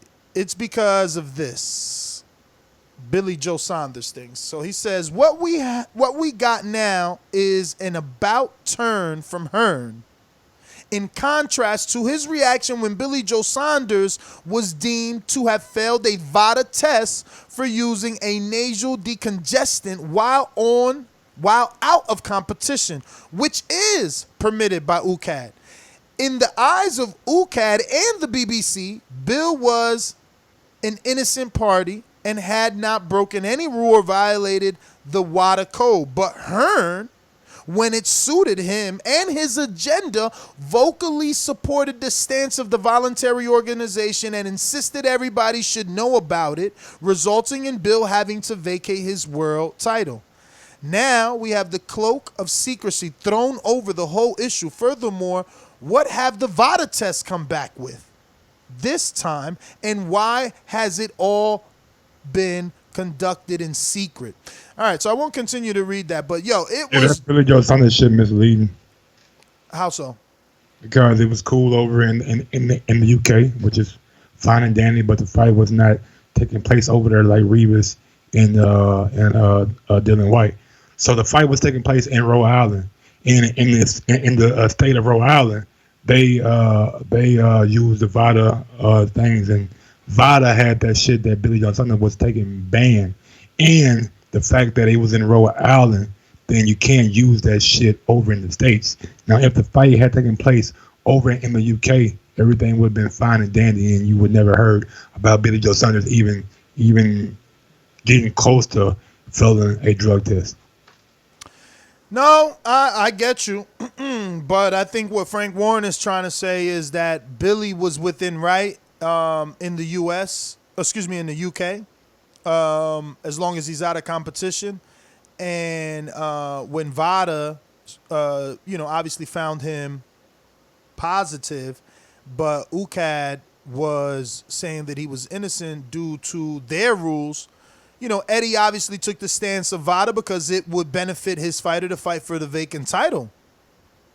I think that's all he's saying. Like, now Eddie is choosing to say, UKAD approved them, so I let them fight. And that's what I think that's what he's saying. Like, when it suits you, you rock out with UKAD. When it don't, you don't, I guess. And if not, one day we'll have to interview him. Where else are we going, champ? What was next on the docket? Oh, the IBF Yeah, forcing IBF. the mandatory on Andy Ruiz. Pulev has Possibly. did a petition to try to get his fight moved up. You know what I'm saying? And be able to fight for that IBF. It seems like before the Andy Ruiz and Joshua rematch can go on the way. Yeah, probably a chess move from Bob Arum. You know what I'm saying? Something like that. Yeah, man. Be interesting to see if the IBF really does that. You know, and what would happen, right? Does Andy have to does he have to allow himself to be stripped because he's contractually obligated to a rematch, or I don't know. I think the same petition that Pulev put in, Eddie Hearn and team might put in and try to let the IBF give them a exemption for the rematch. You know what I'm saying? We've seen them do it before with Kell Brook, and I think we also seen them do it with somebody else. I think it might have been Pulev too, because Pulev being like Joshua mandatory twice and he ain't fought him. I know one time with an injury, but I think at the time before that, Pulev something happened. I don't really know, but they had to fight somebody else and things like that. But yeah, man, I don't expect Andy to be stripped. I think they'll be a fool to strip Andy and not get that big money in the rematch from all those sanctioning fees. So I know the IBF don't care, but I don't think that the mandatory has been called yet. So for this year, so it could be coming down the pipeline. I think normally they call the. I can't believe they're doing all this for Pulev, man. I mean, Pulev beat like Samuel Peters and Huey Fury to get a shot at the title, man. I mean, and you know what? I can't be too mad at that because, you know, Big Baby probably beat the same around level fighters and he was getting a shot. And But you gotta understand, he was already mandatory, but he missed his spot, so I think he didn't really drop in the rankings. So whoever he beat, he probably was like right back up there at number one. And he's been highly ranked in the IBF for many years. It just seems like they fuck with him. Yeah, no, I remember one time he denied his status versus Joshua, right? Like he was supposed to fight Joshua and then pulled out, right? First time, yeah. So, you know, I don't know. This is what he was waiting for, the right opportunity, and that's what we were talking about a little bit earlier with some of these other fighters. You know, you don't need to be rushed. Pulev, on the other hand, I mean, he's pretty old at this point. I think he's like 38, maybe 39. So clock is definitely ticking. My thoughts on this is just I don't want to see the IBF interject themselves into this situation. Allow it to play out the way that it's supposed to play out. We were supposed to be given a rematch. Allow that to happen not only for the fighter's sake, you know, but for the fight fans. We enjoyed the first fight. It was unexpected, and it ended up being a fucking cracker. Let it happen again, bro. But yeah, man, that's that. So news and notes, Deontay Wilder says AJ loses the rematch, which is obviously what we're talking about. And, I mean, he's been saying that. You know, we did a show earlier last week or this week, the past, whatever, saying that Wilder recommended a tune-up. Mike doesn't think that. I believe the tune-up is better because I believe AJ is a franchise that can suffer a loss. Think about it. Did Floyd and Canelo lost to Floyd? He didn't get an immediate rematch. He rebuilt, and he's bigger than anyone in the sport. Like, just rebuild, AJ. You don't need that shit. Sanctioning bodies trying to get involved anyway, fuck him. Yo, he's so big, he could fight anybody, bro. I'm telling you. Yeah, and to a rich dude, you getting 20, 30 million, all of a sudden they start paying you $5. What's the difference? 5 versus Joey Dawejko, plus pay-per-view upside and shit like that. Like, who gives a fuck? You know, but I hear you, man. I know Mike's stance is something like, you know, what if the dude wants to be great or thinks he can win and all that? And that's admirable, man. But, you know, generational wealth, man. The way to get that is rebuild and come back to the old AJ that was dominating.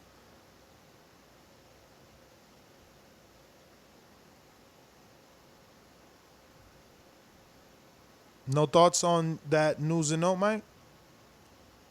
I mean, yeah, we pretty much said it all. I think you hit it right on the head. How I feel, AJ. Immediate rematch, and Eddie Hearn said there will be no interim fights in the in between, and all indications are that we will get that rematch in the fall. Mickey Bay linking up with Andre Rozier. Any thoughts? I kind of touched on this while you were not here. Glad to see Andre Rozier coming out with his a management company. You know what I'm saying? Think it's good for him. Think he can really sell to fighters what he done for Danny Jacobs. Put him in a good position, getting some good wealth under his belt. And, yeah, man, I'm glad to see Andre Rozier expanding his portfolio. And the Frank Warren letter, obviously, I read it. Your thoughts? Yep. We already talked about that. Frank pretty much reinforced what we said. Travesty that Reeves wasn't notified. BBOC, UK got some explaining to do, and Eddie should be held accountable too. Bob Arum went completely the fuck off with an interview I seen with Barbershop Conversations. I'm talking about shit. Like, Bob was not a happy camper talking about that. Like, where is the moralistic duty to the fighter? You know what I'm saying? Like, you have to let Reeves even contemplate on what he want to do. Like, give a guy a option. I don't care who cleared him or why they cleared him. It just doesn't make sense not to give me the option. But Julio Cesar Chavez Sr. was robbed at gunpoint in Mexico. That shocked the shit out of me when I read that. I thought this guy can walk down the street in any block in Mexico and be loved. So for me to read somebody robbed him is just a travesty. It's just really a travesty, man. I hope they didn't know who he was. I mean, taking a shot in the dark that they didn't know who he was, that they just thought he was Joe Smo and they robbed him. Because you can't rob a legend. That sucks. That's what I was saying earlier. I don't think you was on. It's like, damn, bro, after 100 and something fights, you know, being synonymous with boxing forever, fighting for your country, like, you should get a G-Pass. You should get a G-Pass in every hood in Mexico. That's like, yo, he's untouchable. Like, that's fucked up, man. That's crazy, bro. That he got robbed. Like, I thought that was Junior when I first came across that news. You know what I mean? And that made sense because Junior's a fuck up. But damn, bro, the father? That's legend status, man. That's crazy. But nice guy too. We met him in Vegas. Yeah, hell of a good guy, man. We had a great interview with him and everything, man. Pretty much everything else I touched on. Prograis and Taylor, WBSS, targeted for October 5th. Kenny Porter says Earl Spencer's out of shape. And Sean Porter been training. Masaaki Ito back on September 13th in Japan. All right. Well, let's go out to the callers.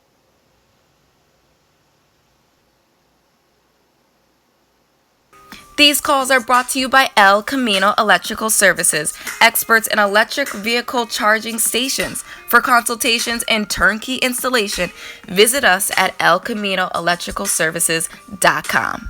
Remember to rate us 5 stars on iTunes. Subscribe to youtube.com/theboxingvoice for the latest and greatest interviews with your favorite fighters. Going out to Big Supermax in Texas. Talk to me. What up? Man, that Hooker and Ramirez fight was a damn barn burner, man. That was a pretty good fight to see. I definitely still would be down to see a rematch. The Tevin Farmer, I'm starting to believe that he doesn't really have anything for Tank.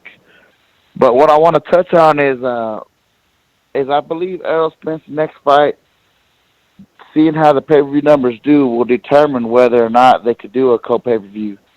Mike, I know you always push for that, but there's only been really 2 major co-pay-per-view, co-network promoted pay-per-views. And, you know, with Mike Tyson and Lennox Lewis and with Mayweather and Pacquiao, but Pacquiao and Mike Tyson, who were the B-sides in those fights, weren't just doing 50,000 views on pay-per-view. So if Errol's pay-per-view fight is successful, if he can do another 300 or so, I wouldn't see Fox having a reason to do this split with ESPN and make it a co-promotional pay-per-view. Why should we put you in line for 50-50 when your guy is only bringing in 50,000 to 150,000 buys when our guy's doing a steady 300 plus. So I think we'll be able to get a clearer picture if that can happen come September. But other than that, I totally agree with Ness, man. At the end of the day, whether we like it or not, boxing's a business first, and that's just the way it is sometimes. But that's my call. I'll boomerang back in a bit. Joseph, thanks for calling in, brother. We going out to one thing I gotta come at Joseph real quick. You know what I'm saying? Good argument, but at the end of the day, we all know dance partners are what's important in the sport of boxing. I go to a very, very popular guy, and I'm gonna be nice and soft. You know what I'm saying? I don't want to yell today. You know what I'm saying? A nice and popular guy that goes by the name of Gennady Golovkin. We see him do low numbers by himself on pay-per-view. We've seen it with Lemieux. We've seen it with Jacobs. But we also seen when it came to that big fight with Canelo, a guy who did $1 million with Chavez, also did $1 million with Triple G. So the right dance partner can either be $1 million with Triple G, 400,000 with Khan, 400,000 with Leon Smith. You see the different levels, even though it's still Canelo. Levels to this. All Mexican affair. Chavez, big money. Triple G, a guy that we perceive as a big puncher, the monster of the division, big money fight. Errol Spence and Terrence Crawford won't be any different. I rest my case.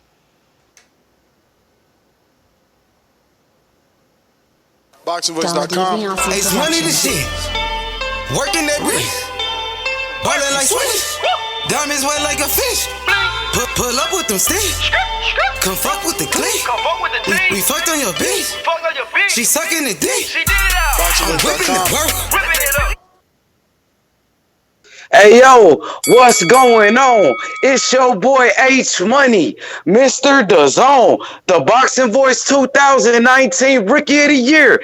And yeah, it was a great fight. Ness, I told you about it all week. It lived up to the hype. The fight of the year, the fight of 2019, the unification bout, Maurice Hooker versus Jose Ramirez. Somebody had to go, and it happened. Jose Ramirez delivered the Mexican style, undefeated world champion, unified world champion. He did it for his country.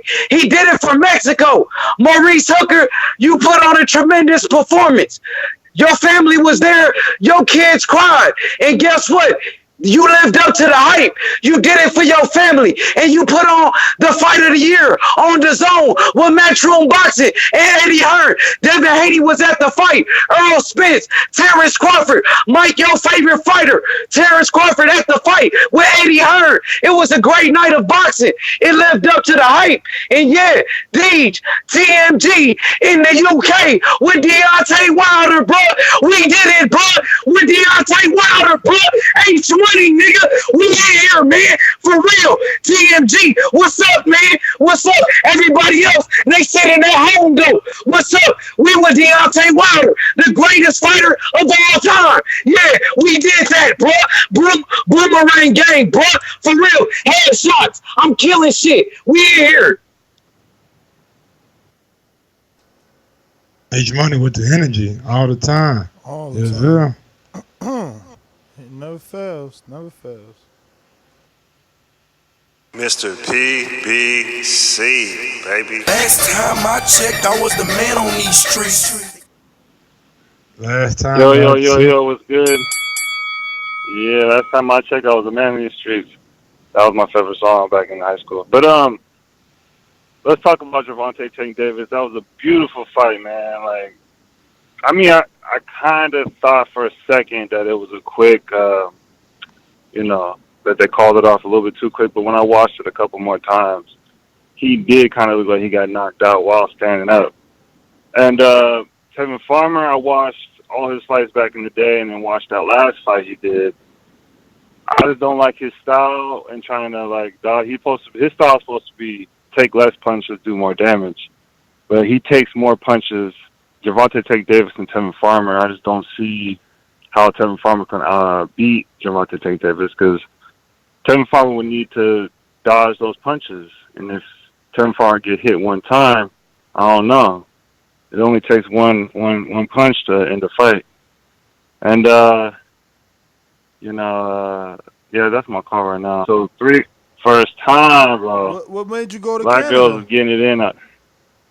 Man, just wanted to live my best life. Shit, I mean, I was supposed to go to Cali, but the tickets rose up. So I was like, fuck it, I'm going to go to Canada. And I went to Vancouver. Females is crazy. And then I went to motherfucking Surrey, where the Indian girls is at. Bro, it's crazy, bro. Crazy. But that's my call. Mr. PBC, man, spending that PBC money out in Vancouver. I hear you, champ. Do your thing. Live that best life, man. Let me see what we got. We going out to Brandon, Cincinnati. Talk to me.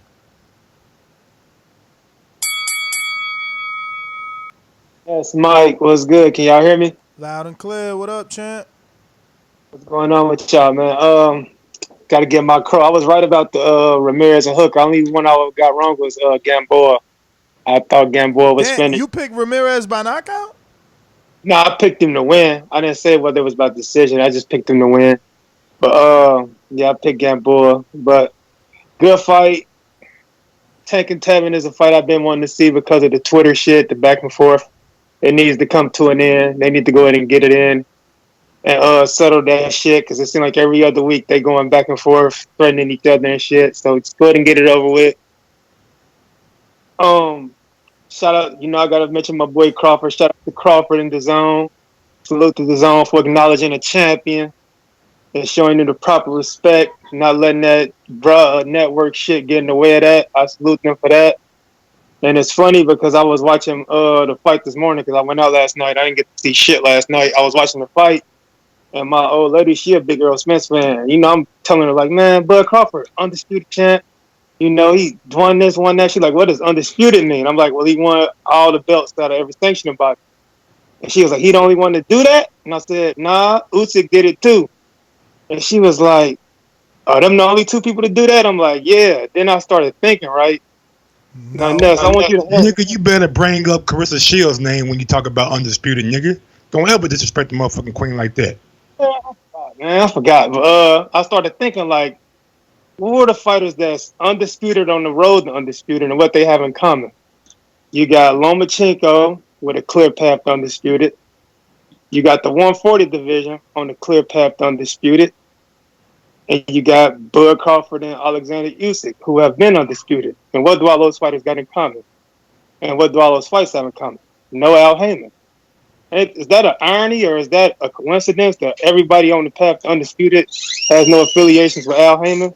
You can go ahead and answer that when I get off the phone. That's my call, please. All right, Brandon, thanks for calling in.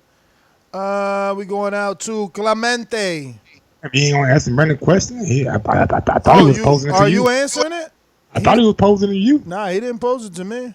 Oh, okay. He said, y'all could go ahead and answer my question, or you. I don't know. He never even addressed me, so. Clemente. Hey, how's it going, guys? What's up, Ness? What's up, Mike? What's going on, Roberto Clemente? One of my favorite baseball players of all time. Not really, because I ain't never seen him play. Yeah. Yeah, man. I was real happy with the fights last night. They were really good, especially the Ramirez Mighty Mo fight. Was shocked. I was shocked a couple of times. I was shocked. I didn't expect Ramirez to knock out Hooker, and I also didn't expect Yuriorkis Gamboa to knock out Rocky Martinez. And it sucked because all my parlays had Martinez winning the fight. So, but nah, man, I'm just a greedy guy. I was greedy, man. I'm right there with you, bro. I wasn't expecting fucking Hooker to get slept, man. Fucking, yo, and I'm so mad, bro, because we got Alex Lemon, and he told us about Andy fucking Ruiz.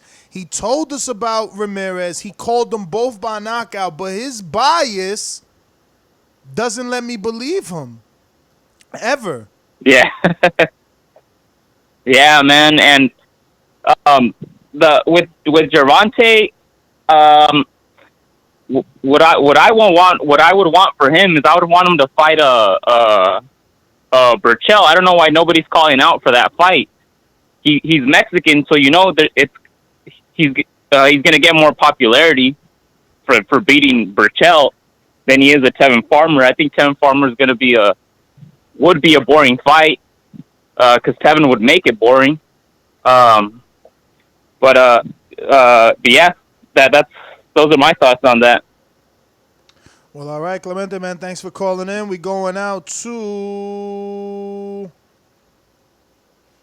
Let me go out to Mr. Lemon here. I won't deny it. DAZN Production. Come with me. Hail Mary, run quick, see. What do we have here now?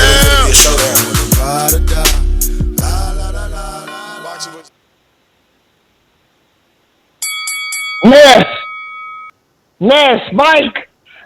What's up, man? What up, Alex? Man, what an exciting night of boxing last night, man. I'm still fucking excited, man. Still can't believe it. Well, I mean, I can't even say that word. I can't believe it because I believed it from day one, man. It was perfect, man. I mean, Jose went in there. He demanded this fight. He went in there and he took that belt and he did it with a knockout, an electric knockout. There's no doubt. And he looked determined in there, bro. I mean, even after the fight, you seen it in his face, the face of a champion, man. This guy's ready for unification of all the belts, man. We're talking about undisputed. Bring the next one. Regis, you better get past what was it, Josh Taylor or whoever first. You better get past that fight first before he starts talking about Jose, man. It was a great night. Thanks for the love. I wish you guys would have bet some money on it. I've been happy for you guys, man. I know some guys over here. They won 2,300, bet to 500, and man, Jose Ramirez, man. Let me tell you something. Maybe with the Freddie Roach, going through all the years of Freddie Roach, learning what he learned from Freddie, then learning what he's learning from Robert, and that aggressiveness, man, it's taking Jose to another level, man. And I think that's the best. Would you agree that's the best Jose we've ever seen? I mean, you got to say yeah, because this is like his highest level opponent. You know, that was my issue. Like, I didn't think he could get the knockout because his biggest knockout was like fucking Mike Reed, bro. Mike Reed, yeah, but I mean, I would expect more now. Now with Robert Garcia training him, I would expect more. And I mean, I would expect Regis to get knocked out. Regis is open all the time, man. And I would go with Jose for the knockout against Regis. It was a great night, and it was all on DAZN. I mean, that's crazy that the networks are doing that. And I know they're saying that they did that little swap with the Loma and Campbell. But let me tell you, the fighters have to be willing to do that. I mean, because they could always do this sing and dance song and avoid a major matchup like that, like some of these other fighters are doing that we see. Hey, but one last thing before I'm done. Yeah, so shout out to Jose Ramirez. Congratulations, man. Fucking the champ, man. People's champ. Hey, last thing. What'd you think about Bud Crawford being in the opposite corner? He was backing Maurice Hooker, who's with DAZN. I mean, that's all storyline, man. Bud don't have fighters to fight. Jose's at 140. His next stop is 147. He was an Olympian. He's a unified champion. He's building his story, Same thing like Regis, who isn't on Top Rank, is trying to link himself to Crawford to be that guy to get the Crawford fight. That's a story now. Hey, you picked against me. You didn't believe in me, whatever. It's a storyline, and when Jose moves up, he might get a fight, right? Speaking of Jose's, bro, Benavidez out here getting locked up for car racing, Mike. Yeah, we seen that. That's not a surprise to me. I know. I follow David Bennett. I thought he was injured. That's why he couldn't fight motherfucking. Like muscle cars, and I know you like all that kind of shit in the car world. I actually got a couple nice vehicles. At that, but yeah, man, not a big surprise to me.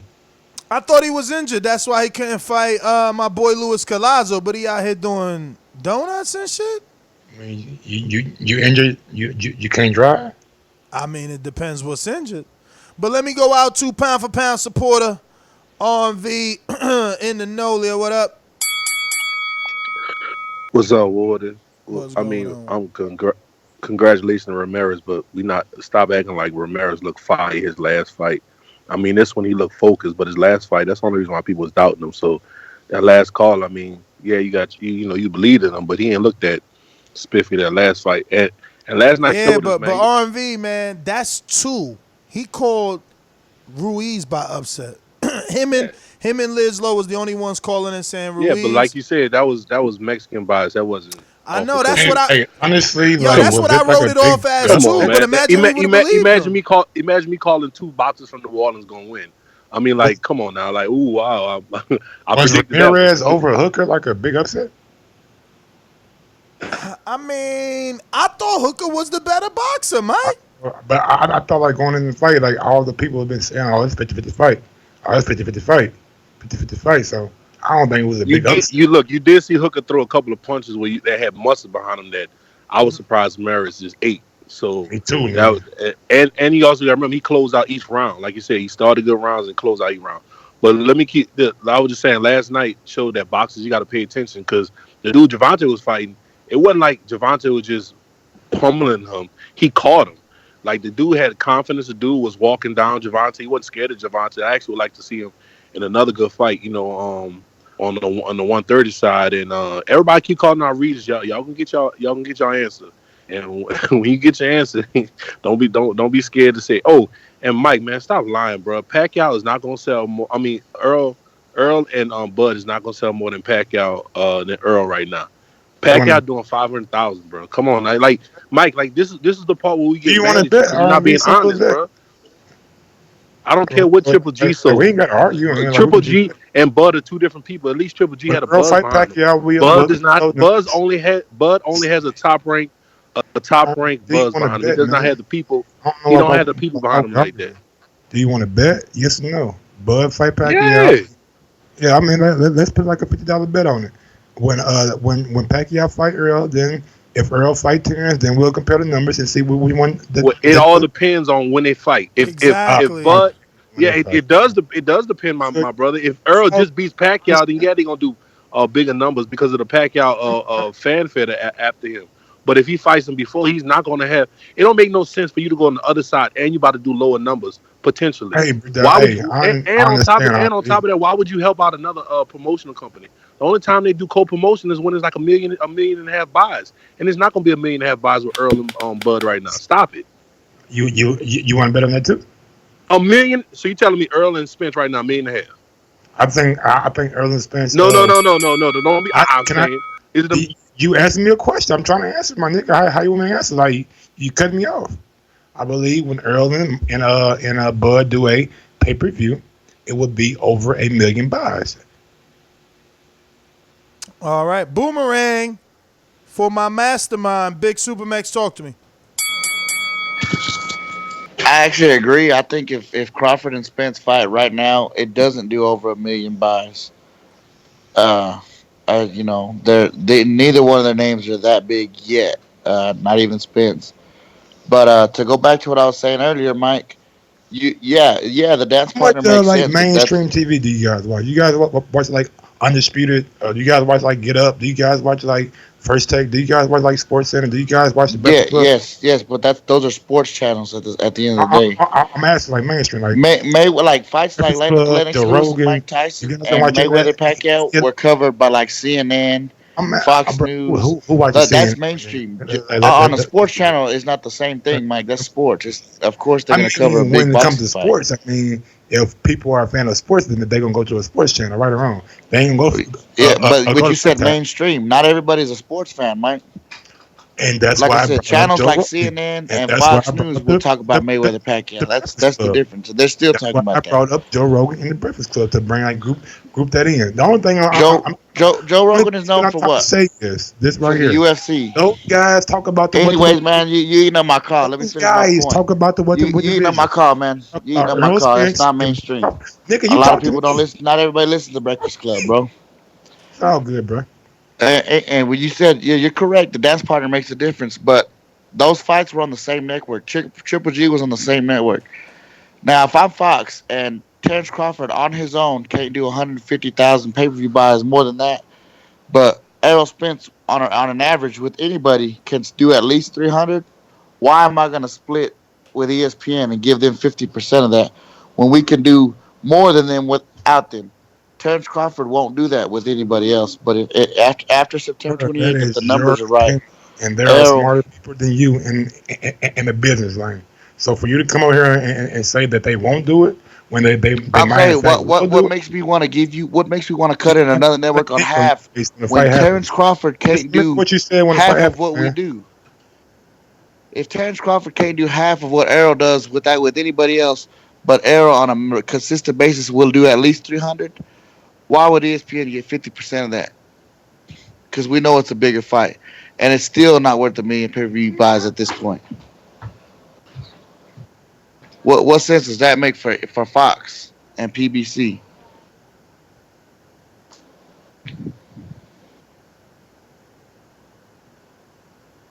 But like I said, man, you the same guy that thinks Errol Spence and Terrence Crawford deserve 50-50 split, and that ain't true either. That's my call. All right, Big Supermax. We got who's next? Troy in Baltimore. What up? Hey, what's up? What's up? You know what? I forgot the brother's name who was not the previous caller, but the caller before him.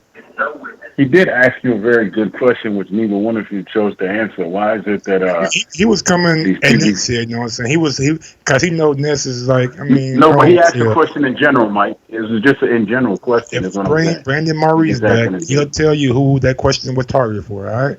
I don't want to talk for him, but I pretty much got his drift, you know what I'm saying? So you can't answer it because he didn't specify who he wanted to answer it. You're Brandon assuming. Is Brandon still on the line? Quick question. He's not on the line. Nah, He's not Troy's on the line, Troy's but on the can either line. one Who of you you answer it? disrespecting? I'm disrespecting Troy? Yeah, you asking him to bring on Brandon on Troy's call. I asked him to bring him on. I asked him, was he still on the line? I didn't say bring him on and fuck Troy. But Troy, I do apologize, man. Start Troy time over, bro. I appreciate that. I'm just curious, if either one of you choose to answer it or can answer it. What was the question? It's a good question. I'm saying, what was the question? Was it in there because all 4 belts were in the question he asked is why the PBC fight is just now the question champions, is why was of all the undisputed champions, none of them had a affiliation. None of them we're gonna move on with that because my one word answer. You got a lot of feedback, Troy. My one word answer is Deontay Wilder. I just muted it. My one word answer is Deontay Wilder. There was 3 separate. What does that mean? I mean, if you let me speak, I was in the middle of saying there was 3 separate negotiations with Wilder to make Undisputed with Eddie Hearn, and that has nothing to do with Bob and everything to do with Al and Eddie. So he said that mention any Undisputeds or road to Undisputeds. And the key, he didn't say, yes, he did say road. Yes, he did say road. And he said the key to it is none of them have Al, which he's wrong. Okay, so what's next? No, because Spence is not undisputed. Yeah, but you're not listening. You're not listening. He said mention one. He didn't say mention more than what I mentioned. And even to like just go off the next answer and just give you an even better one, you know what I'm saying? Andy Ruiz. Okay. He has 3 belts.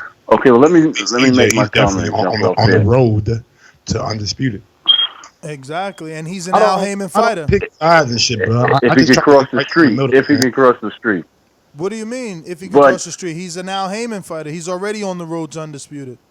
He's got 4 Yeah, belts. but Crawford has the other belt, and he got to cross the street. That's what he always saying, are right? you drunk? We talking about a I don't- heavyweight, and now I you don't talking drink about a at all, brother. 147-pounder. Come on, man, get your shit together. I'm talking about There you undisputed. go. No, Period. You're not talking anymore because your time's up.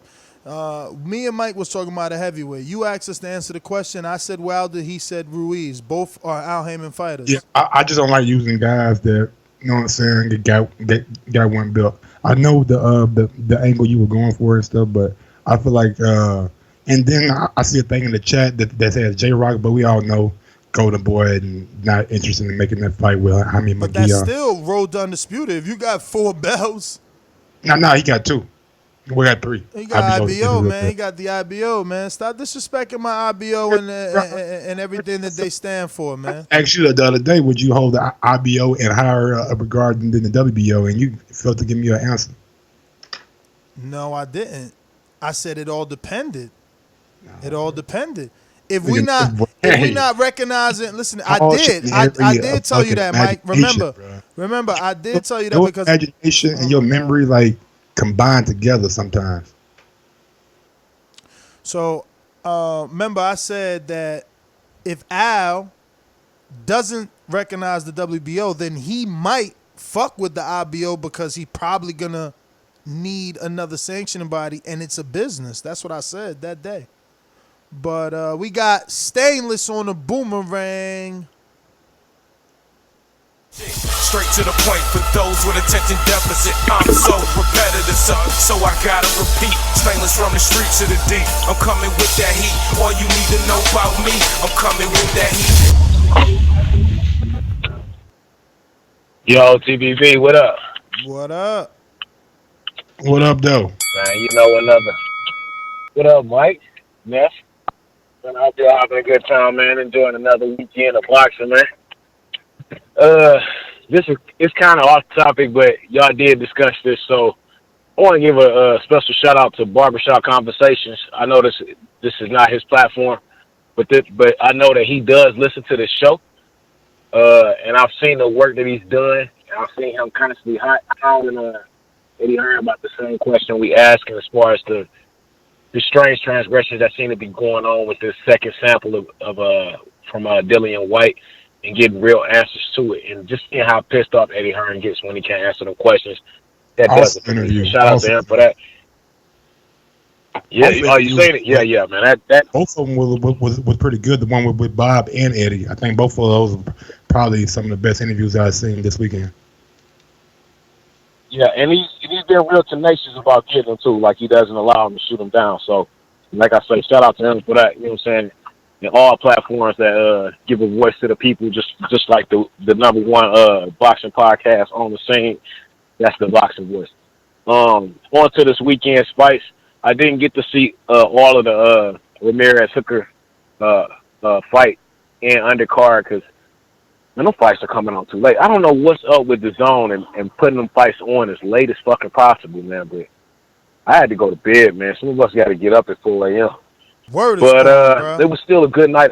That's why, and I text Mike, like, Mike, we doing a fight chat. I was all ready, had my title, everything. These motherfuckers put these fights on later and later. I was just talking to my lady today, like, yo, I'm going to have to make coffee to watch these fucking fights. And then we start debating, like, the coffee don't even do shit. Like, yo, they crazy with this shit, man. It be almost 1 a.m. to watch a fight. They crazy, man. And see, I thought after the whole Mayweather, what's my man name, McGregor pay-per-view, because you remember that came on so late, and they started talking like, well, we just going to start broadcasting earlier. And now, I noticed that it's just DAZN and Top Rank doing that. I don't want to just point fingers like that, like, no, well, not Top Rank, but ESPN, like, Showtime do that shit Mike, too. what time did that? Showtime usually come on about 8, 9 o'clock though. I'm on Central Time right now. You know what I'm saying? I'm not on. You say what? I said come on at 9, but sometimes the main event don't get ranked about 11:30. Yeah, but if it come on at 9, and usually that's because those fights go 12 rounds. Fights as we all know can be unpredictable. They can go half a round. They can go 12 rounds. But if you starting your fight at 10, 11 o'clock at night, then who's going to be up 2-3 fights later to see the main event? But that's Use that boomy. Rod in 870. What's going on, big dog? Hey, what's up? What up, man? First off, all these niggas out here talking about Al Heyman fighters aren't in positions for unifications. Go ask either one of them fighters that's getting their fucking head punched in. Would they rather get them Al Heyman checks, or would they rather be sitting in line for a goddamn unification making $150,000 a fight? That's all I gotta say. Fuck a unification. Give them that money. The next thing I want to talk about is the fights this weekend. Hooker disappointed me, and Tank Davis did his thing. Tevin Farmer was boring as hell as usual, but he boxed good. Now I want to say this. I want to go on a little rant real quick. I'm getting tired of these black fighters, and I'm pointing out black fighters in particular because these motherfuckers are super athletic, great fighters, great skill, and they get beat a lot of times simply because they don't work. And I ain't talking about working in training. I'm talking about in the fucking ring. Like they're simply getting beat because they're being outworked, not because the other fighter is better. They don't let their hands go. All of them want to look pretty with gold chains and shit on between the fights, going to other fighters' events instead of getting in there and working their ass off. Ramirez simply beat Hooker because he outworked him. Hooker was landing some good punches, and you could obviously see he had the better jab, he had the better right hook, he had the better right hand, but every time he got on the ropes, he let Ramirez beat the shit out of him.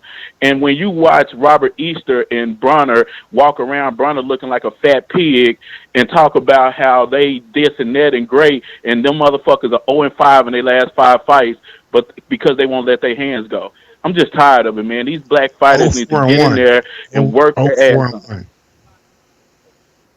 What you say? 0-4-1. 0-3-2. 0-3-2. You want? No, 0-3-2. 0-3-2. Yeah, 0-3-2. 2 draws, 3 losses. Yeah, you're right. and all these motherfuckers do is do that. So, Ness, the last thing before I go, read that super chat because I didn't have time to get on Mike, but read that super chat I sent for Mike. That's my call. Mike tripping. No way Spence Crawford does more. Shaking my head. Errol Spence versus Terrence Crawford does 350 to 400 pay-per-view buys. Errol Spence Manny Pacquiao does 500 to 650. Errol Spence versus DSG does 450. I think Errol Spence and Crawford won. My official prediction of the first fight probably about 8,000-9,000. Second fight get to 1.5 million, and if we're blessed with a third fight, expect about 2 million, 2.5 million buys. Mike also said that Wilder would do 1 million versus Fury, right? Or what you said, 600? 600,000. 600.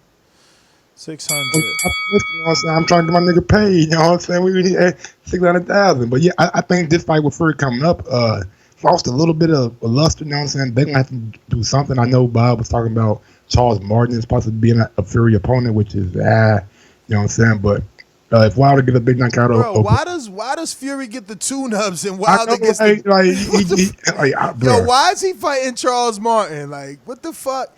Speaking of Fury, let me just tell you something, right? Let me just tell you some facts, right? Because Fury's this fake star, right?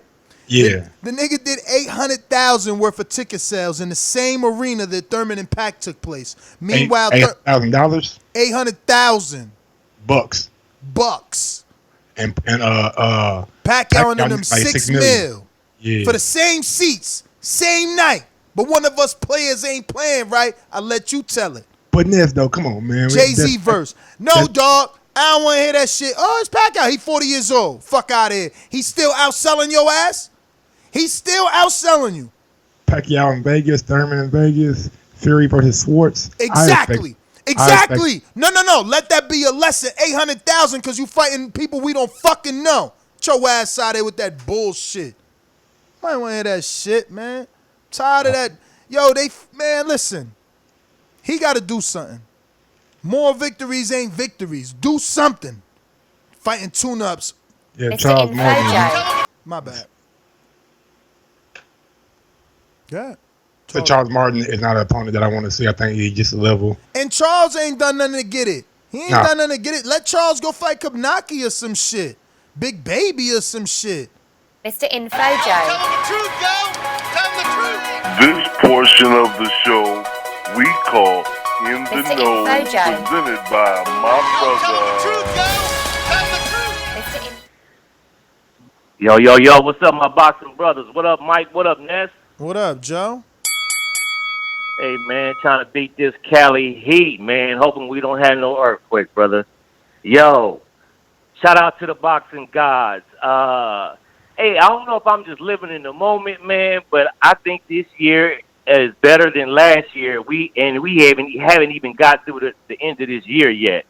But us for having fights every weekend, man, shout out to the boxing gods. Yo, shout out to Jose Ramirez and Hooker, man. Hooker, it's your first defeat, brother. You can bounce back. We ain't going to throw you away. I know it's hard losing in your hometown, but shout out to Jose Ramirez, man. He did his thing, man. I actually thought it was a 50-50 fight from the beginning. I didn't get a chance to call in Thursday to make my pick. But I was going for Hooker, though. But shout out to Ramirez. Shout out to Alex Lemon. He's been repping him for a whole year and a half, probably. Shit. But Gervonta Davis, good knockout, man. Hey, man, I want to see this guy in the fight that we already don't know who's going to win, man. It's about time he step up. I don't care who he fights, but at least give us a 60-40 fight. I'm tired of going in knowing that he's going to be the winner already.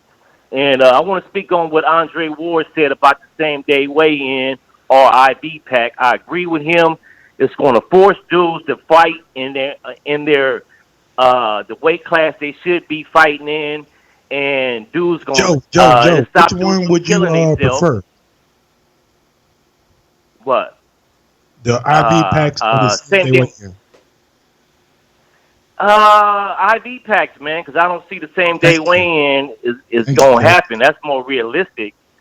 But it'll stop dudes from killing themselves trying to make weight, man. These dudes, we shit on these fighters, man. They put their body through hell just to even make weight even before the fight. Weigh-in didn't and I work. do agree with him. Same-day weigh-in didn't work in the past because people was sucking down 20 pounds to fight and then trying to rehydrate 20 pounds. And that's why he said that IB would be better. Yeah, but that's the thing. If we simply do what IBF is doing universally, fighters won't be able to do that. If you can't fluctuate more than 10 on fight night, you ain't gonna be fighting in that weight.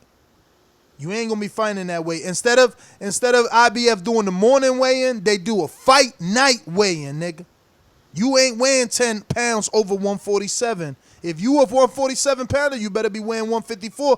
And guess what? That's how it was back in the day. You watch Bradley, he was like 154 pounds in the ring, 140, 152. Even Ortiz was a little heavy. He would come in sometimes. Victor Ortiz was coming in with like 156, I think, on fight night. And we was only, Joe, don't worry about it. We was only able to see that on HBO sometimes because that was a Lampley thing. He started getting that shit shown. But go ahead, Joe, my bad. No, what you said, that's fair, man. That's fair. Yeah, because if we start using IV, bruh, they gonna cheat more because they don't care. You could come within death. They draining themselves any fucking way. And that's my point, Mike. If you know you're gonna have a fucking boost pack, you gambling. I don't think it's a boost pack. I think if everybody using it, they on the same playing field. Man, bro, it's a boost pack, man. It's full of vitamins and nutritions, man. But isn't that what we injected into so your bloodstream. No, that's not what the fuck I want. So our fighters can get in the ring healthy. No. If my fighter wants to be healthy, tell him go get a fucking nutritionist. Why he got to cheat? Get everything fucking in concentrate form. If it's universal, then it's not cheating. Bruh, if it ain't cheating, it would have been already in the game. It's cheating. I thought back in the day, boy took a IB or something like that before a fight. Man, I heard rumors of some shit like that. No facts. That's what I'm saying. I heard whispers. One fight. So that doesn't even make a point. Same day weigh-ins was taken out because people was draining, so WBC pushed for that. But if they monitor it, it's not hard to tell. We know what these fighters weigh. You know how much Earl, for instance, weighs right now. Come on, man. Like, bruh, you can't fight no more. Now, because Earl did look slimmer in his recent photos. Well, we know he say he start camp at 177. That's just the bottom line. Whoever the powers that be that are in charge need to decide how much weight is safe. How much weight is safe? If Earl's 30 pounds heavier than his division, is that safe? If they deem no, and you could only be 15 pounds heavier when starting camp, well, then that's what it is. And the same way WBC does 30-day weigh-ins, 15-day weigh-ins, same day, like they could do checks on every fight.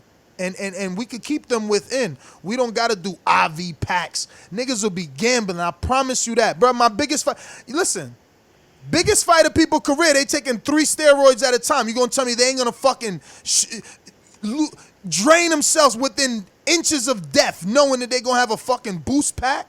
Come on, man. Hell no. I'm not with that. I'm not with that at all. I like IV packs. But Joe, go ahead. Sorry about that, Joe. He said he was done. We going to Stunner in New Jersey. Talk to me. What's going on, Stunner?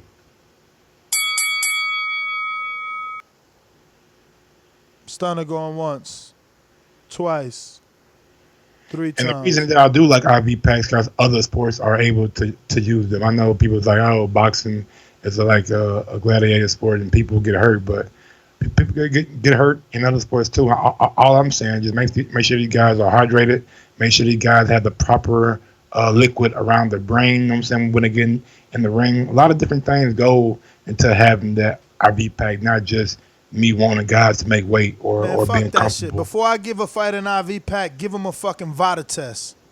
You want to fucking do some universal shit? Do VADA testing. I totally agree. I feel like every fighter should be niggas 24. want IV packs, man. They better go fucking be nurses. This ain't, what the fuck, IV pack? Y'all terrible, man. Hey, man. Y'all terrible. These dudes already out here doing everything they can, man. This ain't your day no more, man. It ain't 1975. I hear you. Got that new age, new way of thinking. People are trying to make this sport safer, so they either going to get to the same day weigh-ins or they're going to let these guys use IV packs. And I feel like it's going to be the latter. Yeah, but the issue is that they're trying to make it safer due to the fighters causing this danger. Stop letting dudes start camp 40 pounds above their division. That's it. It's simple. Listen, yo, these sanctioning bodies are non-profit, Mike. You know how much money they be getting? They talking about $40,000 per belt on a sanctioning fee. What? They don't pay taxes? Bruh, some of these sanctioning bodies is non-profit. And they got subsidiaries. You know, WBC Kids and all that shit. Tax write-off left and right, bruh. All I'm saying is, that money is right there. The money is right there. You know, they need to listen. WBC is so powerful. They need to can those local commissions anyway. Fuck it. They need to become their own sanctioning. You know, not only body but commission. Look at the shit that just happened with Rivas, and now the WBC belt is on the line and is mentioned in this scandalous fight. Imagine Rivas would have got hurt.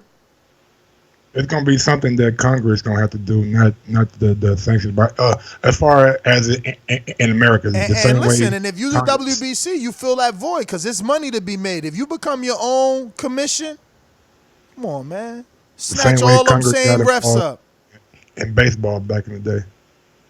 I mean, they need to do it, but whatever, man. Look, it is what it is. We going out to Stainless on the Boomerang. Talk to me. What's going on, Stainless? Yeah, man. Man, I just want to touch on what Joe said. First off, shout out to the boxing guys, because we have had boxing damn near every weekend this year, man. It has been a great for boxing. And there's little room for complaint there, so I do appreciate that. But I think Ness had a better idea with the IBF. You know, maybe not the night of the fight, but instead of doing like the 8 a.m., maybe the afternoon of, you know what I'm saying, like before they leave for the fight, you know what I'm saying, weigh them in their hotel room or something like that. Or have them come in, you know what I'm saying, like 2-3 hours before the arena actually opens up, you know what I'm saying, for fight night weigh-in or something like that. That would make more sense. For one, because it's healthier for the fighter. I mean, when you dropping and draining weight like that, you still need time to recover too, and putting that weight back on. You know what I'm saying? So you can't rush that either. What up?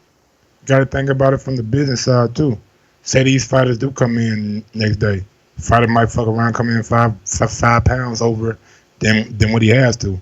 A nigga might say, "Bro, I'm not fighting that dude." Yeah, no, but that's the check, baby. That's the check. Now you got a I know, but now you got a conundrum, though. No, but that's normal. That's normal. Danny Garcia made 75,000 one time when Eric Morales came in overweight. It will be a case if we start exactly just like with Tank Davis when he came in overweight. And you still get the fight. You're just not in a position for a title. I can't remember the big fight, Stainless, but can you tell him the big fight where it was $1 million per pound? Oh, Chavez Canelo. But we're Chavez Canelo on the same day and night. Somebody's gonna say I'm not fighting, and the event's gonna be over, and the promoter's gonna lose money. So that's why I'm saying contingency plan, man. Contingency plan. Somebody's gonna lose money too. Contingency plan. Same way Korobov stepped in for Jamal Charlo. He was already training on the undercard to fight somebody else. 7 days notice, though, nigga. We talk about literally 3 hours, 4 hours, 5 hours notice. Yeah. Okay. Contingency plan. We're gonna have to come up with one. But glad you think it's that easy. I don't think we should help them cheat. It's not cheating. It's true, man. And that's what the IV gives the opportunity for. Hey, that's on you. But the caller feels the same way. He feels the IV is cheating. Hear it for yourself. Y'all have different opinions than me. That's not gonna make me change my opinion. True. This is a forum for debate. In my rebuttal, I'm telling you that there's too many opportunities to allow other things to happen or additives to be added into those IV packs.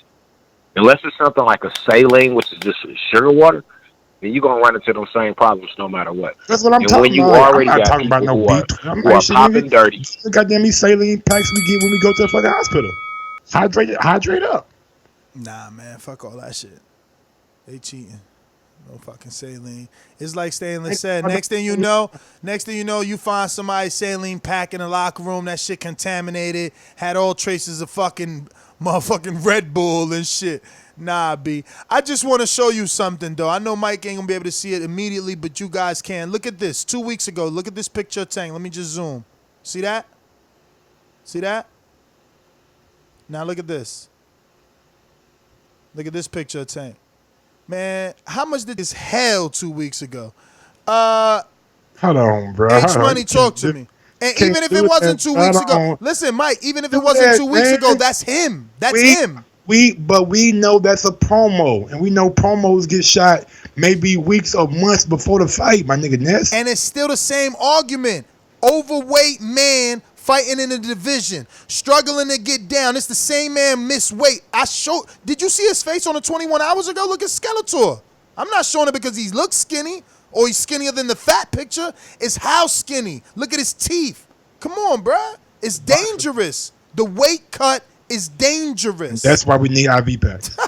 You're right. No, that's why we don't need IV, because knowing that you got the IV, you will struggle to make the weight more because everyone is thinking advantage. So I'm the bigger man.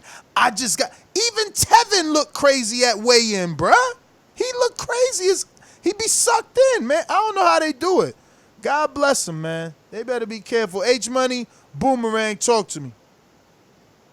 Hey, Ness, man, that's what boxing is all about, man. The fight of the year, the fight of 2019, Maurice Hooker versus Jose Ramirez, the battle of the undefeateds, Ness. It lived up to the hype. That's what boxing is all about. Unification bouts. I mean, different networks meeting up and making big fights on DAZN, you feel me? Just like Andy Ruiz versus Anthony Joshua.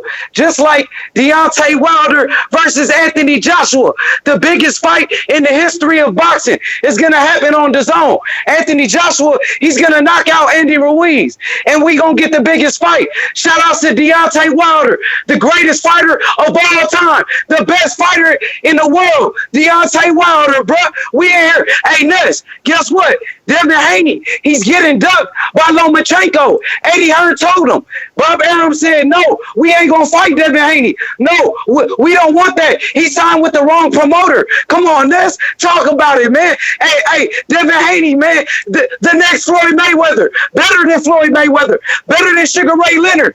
Devin Haney Promotions. DHP. We in here. Let's get it, man. TVV. Thank you, Ness. Thank you, Mike. We in here, man. Thank you for everything. Shout outs to D, TMG. We in here, Jimmy. We in here, Jimmy. We in here, man.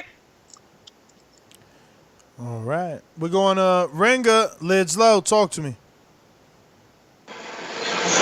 Hey, what's happening? What's happening? I gotta give my shout out to Baldy. Appreciate the ringer, my guy, 100. It was some good ass boxing this weekend, man. Hey, Tank did what he supposed to did. I gave him, 1 to 3 rounds. Good shit. Hey, cause y'all were talking about this earlier about Leonard Ellerby and stuff. He did have a different energy at first, and I ain't gonna lie, that kind of made me. It did make me mad about it, cause it's like I understand y'all trying to make him a superstar and whatnot, but that boy there doing what he doing, he gonna be a star regardless. You feel me? So.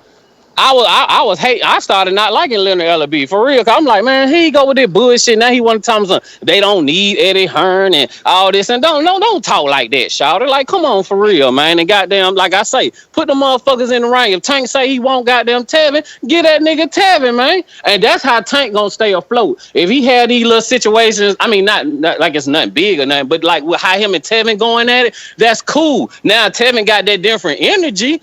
Now it's like, oh shit, now goddamn, Tank want to fight. Now Tevin talking about, I ain't worried about all this and that. See, that's another thing about prolonging these fights.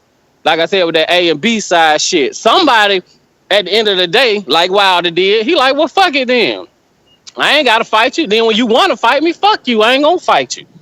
And it'd be understandable, but I just want them. I understand they putting their lives on the line and whatnot. Shout, I dig it. But these folk need to give us the fights. Now, the reason I ain't tripping about Crawford and goddamn Earl is because Earl had made it clear what he trying to do. I ain't mad at that, because Bud ain't mad at that. Bud like, okay, do what you do, my nigga. I'm going to keep fighting, doing what I got to do. We'll meet up when we meet up. Cool bean. So to the other champions, y'all get like that. Oh, what's it boy? Regis Prograde? I like the way that boy was talking when on his interview. Goddamn right. Give me what you call. What he say you wanted? The winner of Hooker and Ramirez.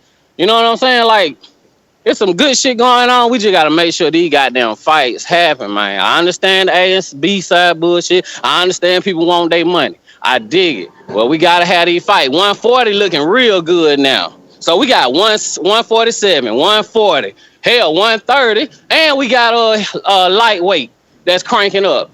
You know what I'm saying? So it's some good shit coming. Like Buddy said, we getting boxing matches every goddamn weekend. That's what's happening. Y'all keep bringing us this shit. Y'all just keep the bullshit away from our shit. You feel me? Number one fan checking in, man. Y'all get to that Patreon, hit that like button. Y'all fuck with us. Baldy 100. Lids low. We going out to On V Mastermind. Boomerang. What's up? Hey, I wasn't about to say nothing, but something just popped in my head. We need to stop acting like this coming together was like the best fighters in the world. The only reason why Hooker and Ramirez went together is because they had to. I mean, like, it wasn't like they about to get $1.5 million because they fighting a average fighter or doing a B-level fight. They're average fighters, so this not like no Earl or Bud coming together. So we need to stop acting like these are two big top names that just came together and everybody else needs to just fall in line. They different circumstances, so they got to do different things. So that's all I want to see. All right, and I kind of agree with that, man. They definitely not on the same level. We going out the chat, make boxing. Talk to me. Yo, Mike, Ness, can you hear me? Loud and clear. Can you hear me? Yes, sir. Loud and clear. All right, yeah. Hey, man, Hey, what's up, fella? Hey, let me tell you something. I think people are so underestimating the potential of Tank. First of all, I already think he's top five pound for pound skills. You can't name 5 fighters in boxing who has better skill sets than Tank. Period. Fuck what anybody say. Secondly, this dude in his homecoming, okay, did a 14,686. He did the 5th largest boxing crowd this year. You know what I mean? When they try to force Tyson Fury down our throats, and he only did like 5,600 and something. You know, they try to force Lomo down our throat. Lomo ain't never had a crowd over 3,000. You know what I'm saying? This boy got the star power. And you know what's so crazy? Of course, if you know the demographic of Baltimore is predominantly black city, that was the first time I ever seen a predominantly black crowd to come out for a boxing thing. And it was oversold, which means they had standing only rooms. Now you got Raven Stadium right down the street. So when they have a major fight, they could bring it to Raven Stadium and guarantee you he's going to do 40, 50,000. I'm telling you, this kid, so people want him to fight Loma. Loma is 135. They wanted him to fight Tevin earlier. Let him get his groove back, get all the belts, become undisputed. Then he can fight Loma. Then that will be a huge fight. Tevin is a C fighter, a C caliber fighter. People who comparing him to Pernell Whitaker, get the fuck up out of here. What the fuck you been watching when you see this C fighter? Goddamn, you trying to disrespect Pernell's name? Get the fuck up out of here. Are you kidding me? But man, I'm telling you, Tank, if you're not, and Ness, you're 3 hours down the road. Why you didn't come down there? You 3 hours up the street, man. Why didn't you go to the fight? Hello? Why didn't I go to see Tank fight Nunez? Well, yeah, but again, man, you laughing. No, I'm not laughing, bro. I'm not laughing. I'm telling you right now, I'm not driving 4 hours, spending a tank of gas, and 8 hours on the road to watch Nunez. You fucking kidding me? It was a 2-round knockout. It would have been a waste of time and money. It was a 2-round knockout, but this is how we build it. You know what I mean?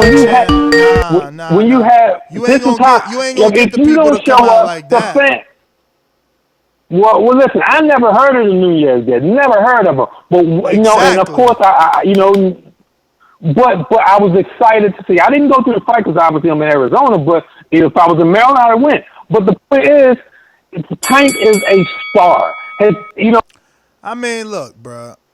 Let's be real, man. Tank doing what Crawford Ben did, man. People started hating on Crawford, and now he can't even fight Nebraska no more. But he was selling 13,000, 14,000 Nebraska easy, 12,000. Like, you know, that's. Every fight Egan's supposed to be. Yo, you are low with echo.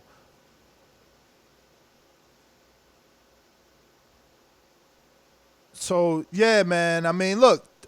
Again, Tank is all that in a bag of chips, B. That's how old I am. Now girls is snacks. Back in the day, they used to be all that in a bag of chips, Mike.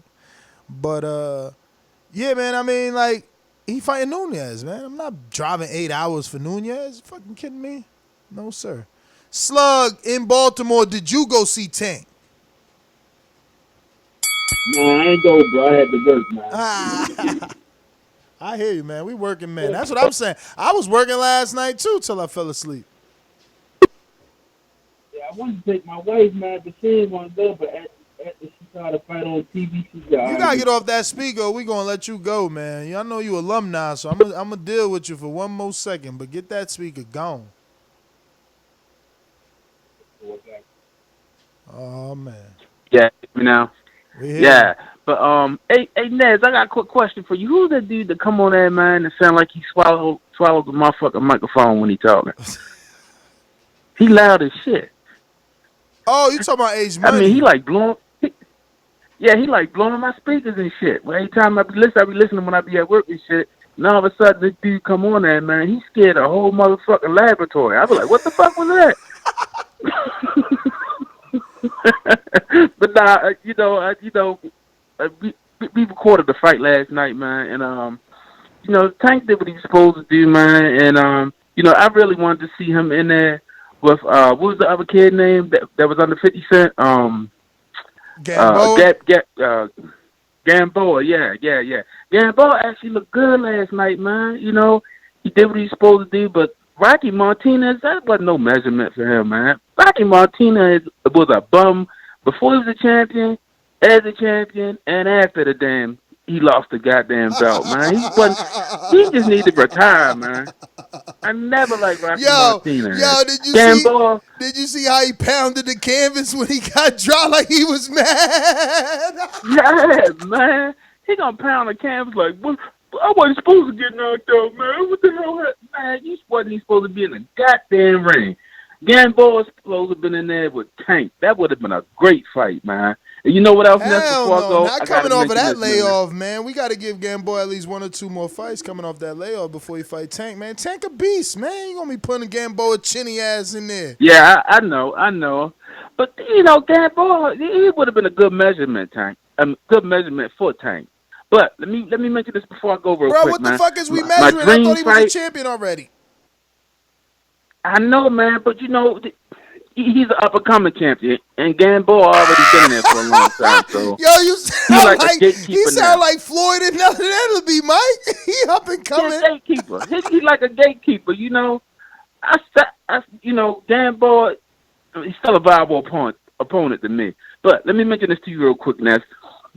I want to see motherfucking Pacquiao fight Sean Porter. That's the best fight ever. Yeah, but Porter gonna have to get a win. He gonna have to get a win to do that. Ooh, slug, we holla. We gonna go out to Santiago in California. What's going on? Coming back to Border War September 14th, taking on Big Supermax from Texas. What it do, champ? Not much, man. It's a hell of a weekend of fights and a hell of a past 2 weeks. I went to go catch Pacquiao Thurman in theaters in Burbank. Theater was completely sold out. Theater in Universal City was sold out, so I'm not surprised that it did pretty well. And then, like, brutal knockouts by both, Gamboa, Davis, and Ramirez. Ramirez probably being the more impressive one in my book, just due to the fact that, like, honestly, coming off the Saucedo win, I had concerns because of that reach that Hooker possesses, but Ramirez did what he needed to do. I had Hooker winning, so I got to take Crow for that one. But I look forward to seeing the winner of Grace Taylor taking on Ramirez to see who's at that point the king of 140, and seeing which one of them really.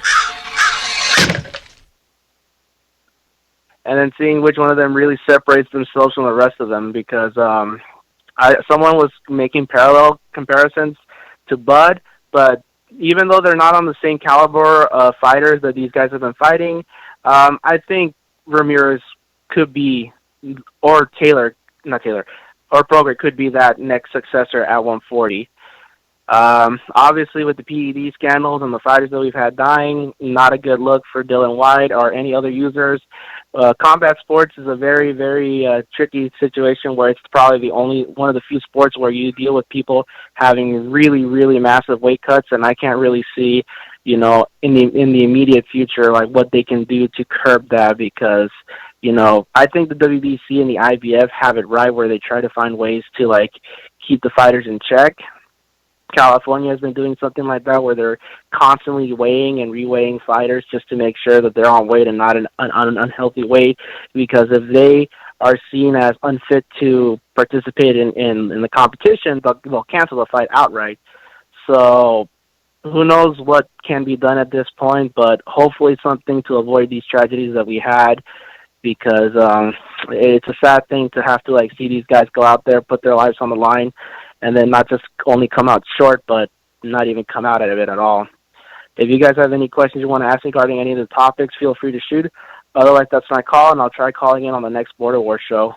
Well, we have a super chat from Joseph Big Supermax, your opponent, who says, yo, I smell food on the line, hashtag September 14th.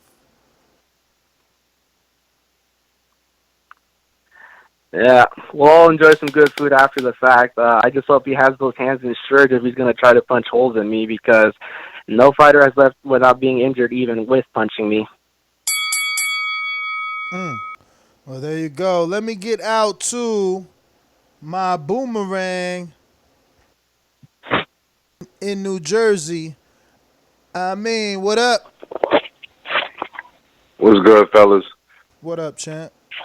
Yo, nah, nothing, man. Listen, great job y'all been doing, man. I feel like it's been a minute, but It has been a yo, minute. Hooker and yo, man, I've been getting my ass kicked, man, between work and the summer. You know what I'm saying? Fucking trying to keep the kids busy, all that other shit, man. But we've been getting a lot of boxing, though, man. That's the one thing we all can say. We all agree on that. Shout out to Info Joe, Stainless, Santiago. Shout out to you two guys, man. Always staying in the fucking mix, man. Ramirez Hooker surprised the shit out of me. I mean, honestly, like, I was up on Maurice Hooker. I heard more about him from listening to the show. You know what I'm saying? I wasn't really up on him like that. Then seeing Ramirez, I really didn't really think much of him. Like, I ain't think I'm not talking about, like, disrespect, like, no class. I'm just saying, like, I really was never impressed by him. Size 140. Because 140, when I look at 140, sometimes you forget about who's there because sometimes you looking, I forgot the caller that said it, but sometimes you're looking at, like, 135 and you looking to see what Tank's going to do. You looking to see what, Loma's going to do. You looking to see what them cats going to do. And then you look at 147. So, without Bud at 140, 140 got a little bit lost, even though you got the boxing super series. But either way, 140 is kind of bumping right now. Yo, Tank and Gamboa is not a good fight at all. But I want to ask this. I'm just throwing it out there, and then shout out to this cherry pie. But yo, if Gamboa, first of all, I don't think Gamboa looked all that good. Strains in New Jersey, you stay with hella strains. Yo, that shit is a struggle sometimes, G. For real. That shit is a struggle sometimes, man. I'm a shrewd businessman, though. We'll talk. Yo, this guy fucking, Gamboa, I don't think he looked all that good. And so for anybody that think Gamboa looks good or going to look good against Tank, then why are people shitting on Bud Crawford's win against him? Because at that point, I know it was a 14-month layoff, and he wasn't due really, you know what I'm saying? But I'm saying, like, he can't look good at this point in his career against fucking Rocky Martinez and then turn around and shit on Bud's victory over him. And you could say because it's Bud, but I disagree. If you're trying to say he looked all good, anybody just saying he looked all good, he can't look good in one instance and then he look like shit in the next moment. So, Gamboa, honestly, shit, that cat, Ness, who you say he was trying to cash out against? They cash out against Tank, right? I mean, if he really going to fight Tank next, it's a cash out in my opinion. That's what I'm saying. I really don't see, like, you know what I mean? Like, he could be a, nah, I was going to say gatekeeper. Nah, he getting knocked cut out me in off, the man. That's first 4 rounds. I think he getting knocked out. Gamboa always been chinny. I don't think nobody knocked him out. Maybe Crawford got a TKO. I'm not sure. But, like, he always been chinny. Let's see if Gervonta could keep him down, right? Like, he goes down, but like I said, I don't think he been knocked out like that. Mike, can you check? I don't know. Nah, I think Gervonta definitely put him down, but Gervonta, he just got to, Tevin Farmer's eye fight. Gary Russell, he'll fuck Gary Russell up. Gary Russell's arms is too short. Gary Russell, he can't do nothing with that. I said put him in there with Teofimo. If Top Rank is that big on Teofimo, throw him in there with Teofimo. But I know they'll never do no shit like that. That's another division. Yeah. Tank at 130. You keep thinking he had 35. He had 30. He with Tevin and Burchell. Yeah, I don't see him moving up. I don't see Tank moving up that fast. But if he ain't getting nothing at 130, I mean, either way, because at 130, all he really got on that side of the street, if you will, is either Farmer, and that's the zone. But I'm just talking about, like, in terms of, like, free agent fighters at 130. It ain't much swim. I don't want to see him move up. I don't think he should move up, but what else is he going to do at 130? I don't know, man. So that's my call, man. I'm high as a kite, man. I'll boomerang back in, man. All right, Stainless. Yo, I see Brandon talking about, yo, before Al Heyman got into boxing, we ain't had these problems. My man, before Al Heyman got into the boxing, wasn't even no fucking black fighters, man. Dudes as great as Winky Rap 10 seconds. sit around till they fucking late 30s to get real fights. Like, that's what y'all forgetting because Al made it normal. He made it the fucking normal for black fighters to be popular and on TV and commentating. But in the past, show me that shit. Show me. Show me what fucking black fighter HBO had there. Oh, Roy? Okay. Come on, man. Terrible, yo. Y'all so fickle, man. Y'all forget so quickly. Marcus, talk to me. Yo, what's good, boxing voice, man? Good to hear y'all on the airwaves, man. Yo, I feel like fighters should just go ahead and, I don't see no sides of the street. I think that Tank and Burchell will be a great fight. Let's don't even think about where their alliances are. Let's just say it's a great fight. And I think they should make that happen. Tevin Farmer, I think, is easy. I think at 130, Tank is the guy to beat. At 130, Marcus, he put on another solid performance. Yo.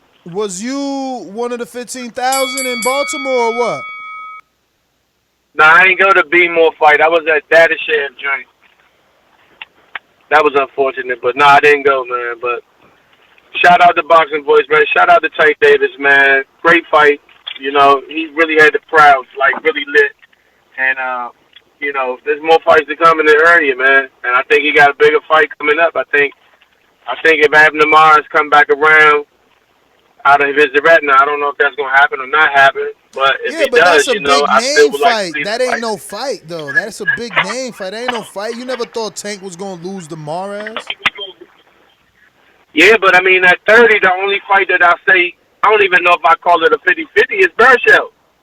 Other than that, we asking them to step up to 35 and take on Lomachenko or take on Devin Haney or to take on Robert Easter. You know what I'm saying? And we get preoccupied, like you said. We forget so quickly. Like, why are we so preoccupied with making people go up? Now he at one point in time seemed like he couldn't make the weight, but I think that was an outside distraction thing because he made weight really easily for this fight. Really easy for this fight. So I don't know. I would like to see him in Burchell, to be honest with you. Unify, let him get the green strap to go with his WBA, and and go from there. For sure. Well, thanks for calling in. Let me My go. man, as usual. Go ahead. I was just saying, my man, as usual, TBV. Man, DC in the building, man. You know how we do. TBV for life, man. I'm out.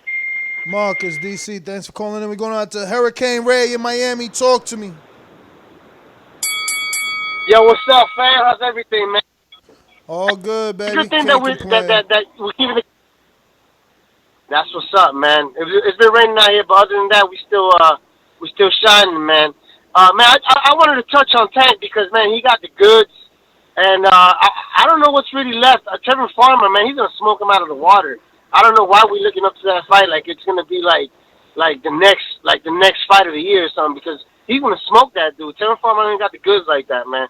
But what is the next level of opposition besides Tevin Farmer? The obvious opposition for Tank. He's got to step it up, man. He's not smoking cats out of the water. Another thing, is Mike still on the line or he's doing some research? I don't hear him. What up? Because I want to touch on this because we always talking about how Bob Arum doesn't want to conduct business with PBC, and yesterday Bud Crawford was talking about, what fucking street are we talking about crossing the roads? Let's make the fucking fight happen. We don't want to brush up on that, right? Because it doesn't play to the narrative. But the fact is that we need to make this fight happen, bro. We need to see Terrence Crawford fight Errol Spence or Sean Porter, the winner of. But we got that tied up with Pacquiao in the mix now. But honestly, Bob Arum, I know we throw shade at Bob Arum for a lot of bullshit that he does. But man, that nigga's holding chips right now. He got Ramirez, he got Crawford, he got Lomachenko, and he got some up and coming fighters. And And he's holding stock in the heavyweight division, man. Top Rank is looking strong right now. I know he's in the later part of his years, but man, we got to big up Bob Arum. I like what you did, Ness. You didn't let people throw shade on Bob Arum like that. Because man, he's done some wonderful things for the sport, and he's been around for a long time. Man, the fight with Ramirez and Hooker, fight of the year so far, amazing fight. I know that we didn't think that they're A-level fighters, but nonetheless, they unified the belts. Great fight, and I think they're going to be better after this. So that's my call. Shout out TVV. Love you guys, bro. All right, Southside Deucey, talk to me. Yo, what's the deal, champ? You hear me? Loud and clear. All right, look, man, I just wanted to call up to say this, man. I've been having like 3-4 conversations in the chat. If you in the chat and you got something on your mind, call the show. That's why these niggas is here 3-4 times a day, nigga. It's two niggas that wake up early in the morning and be up late at night talking boxing. So you don't gotta type in the chat, nigga. Call up to the show and get your thing off, man. That's all I wanted to say, man. Shout out to TBV, man. Shout out to LDBC, New Media, man. All of that good shit. For sure. Yeah, man, some people just rather chat, man. I noticed that a long time ago. I was just like you, like not understanding why would you text all that shit when you could just talk, but I don't know. They feel safe on that keyboard. Stunner, talk to me. Yo, can y'all hear me now? Yes, sir.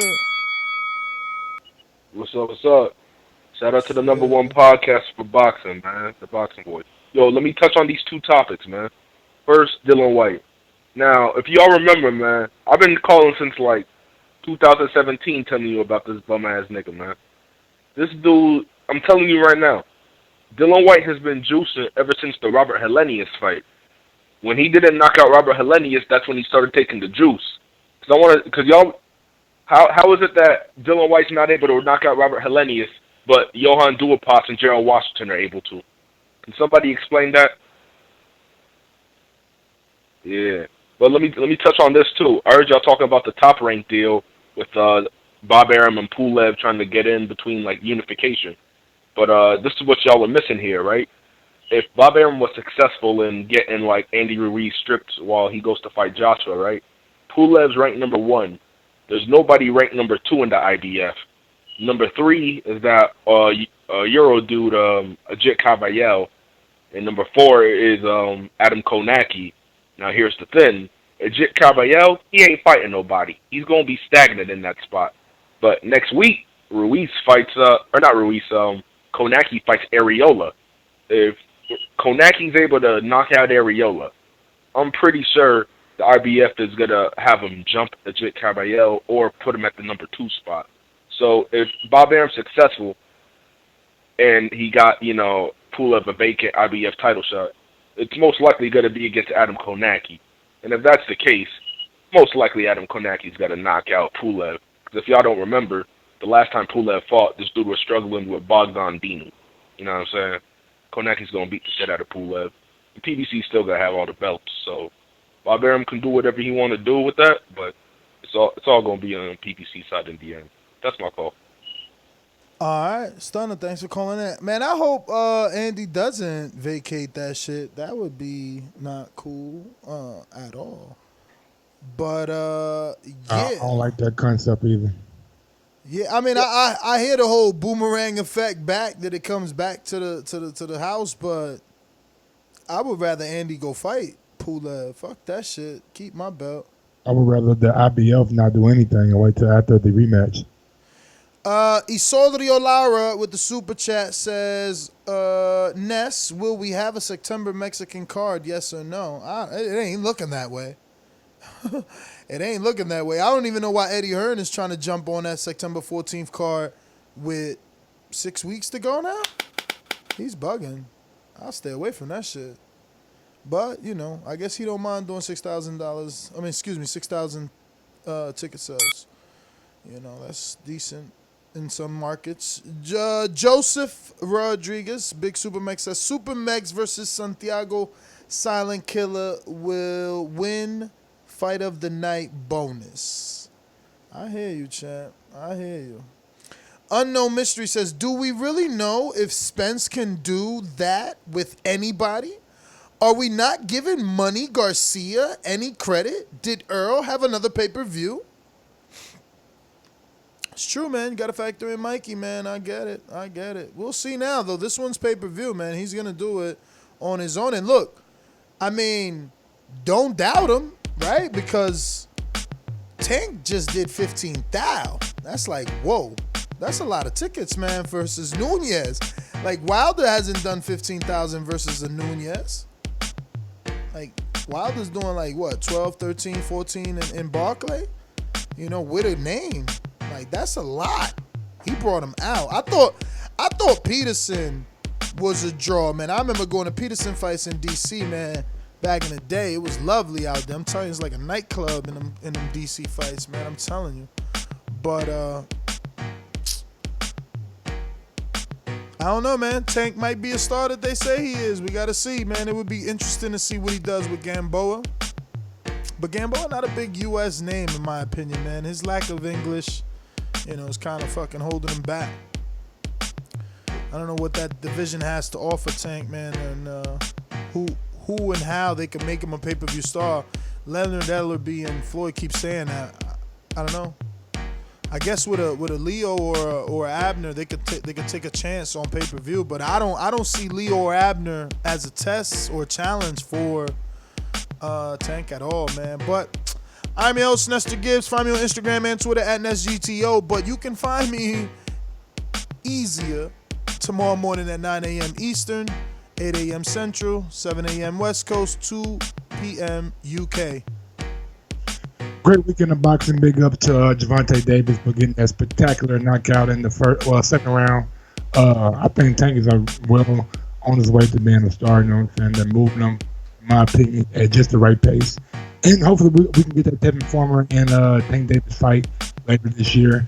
Big up to Jose Ramirez with a big knockout of Mighty Mo Maurice Hooker. Very impressive. Bringing the belts back to ESPN. And now he is the Unify champion. Yeah, man, a lot more things to come with that Dillian White news. Glad to see it. I'm gonna be intrigued to see how that unfolds. And yeah, man, everything else, bro. Y'all follow us on social media platforms. Catch us tomorrow morning, 9 a.m., 2 p.m. UK, 6 a.m. West Coast, 8 Central, and like something about Mountain Time. I don't know. And yeah, man, follow me on IG at Gross1911 or on Twitter at Gross2312. Let me get NO coming in. Yeah, let me get to Bo on the late. I thought that was NO. Late calling. What Thought up? I was NO calling in late. Nah, this Bo. What up, fellas? What up? I remember where Tank kind of got popular and kind of got signed by Mayweather after he had sparred Gamboa in front of Mayweather. That's how Tank got signed. He was by sparring Gamboa and doing a real good job. So there's kind of some build up there. I'm sure they'll talk about it if they ever did decide to fight. Tevin Farmer definitely don't need to fight him, in my opinion, because Tevin get hit. He get hit a lot, especially later on in the fight. And you don't want to take no punches from Tank, in my opinion.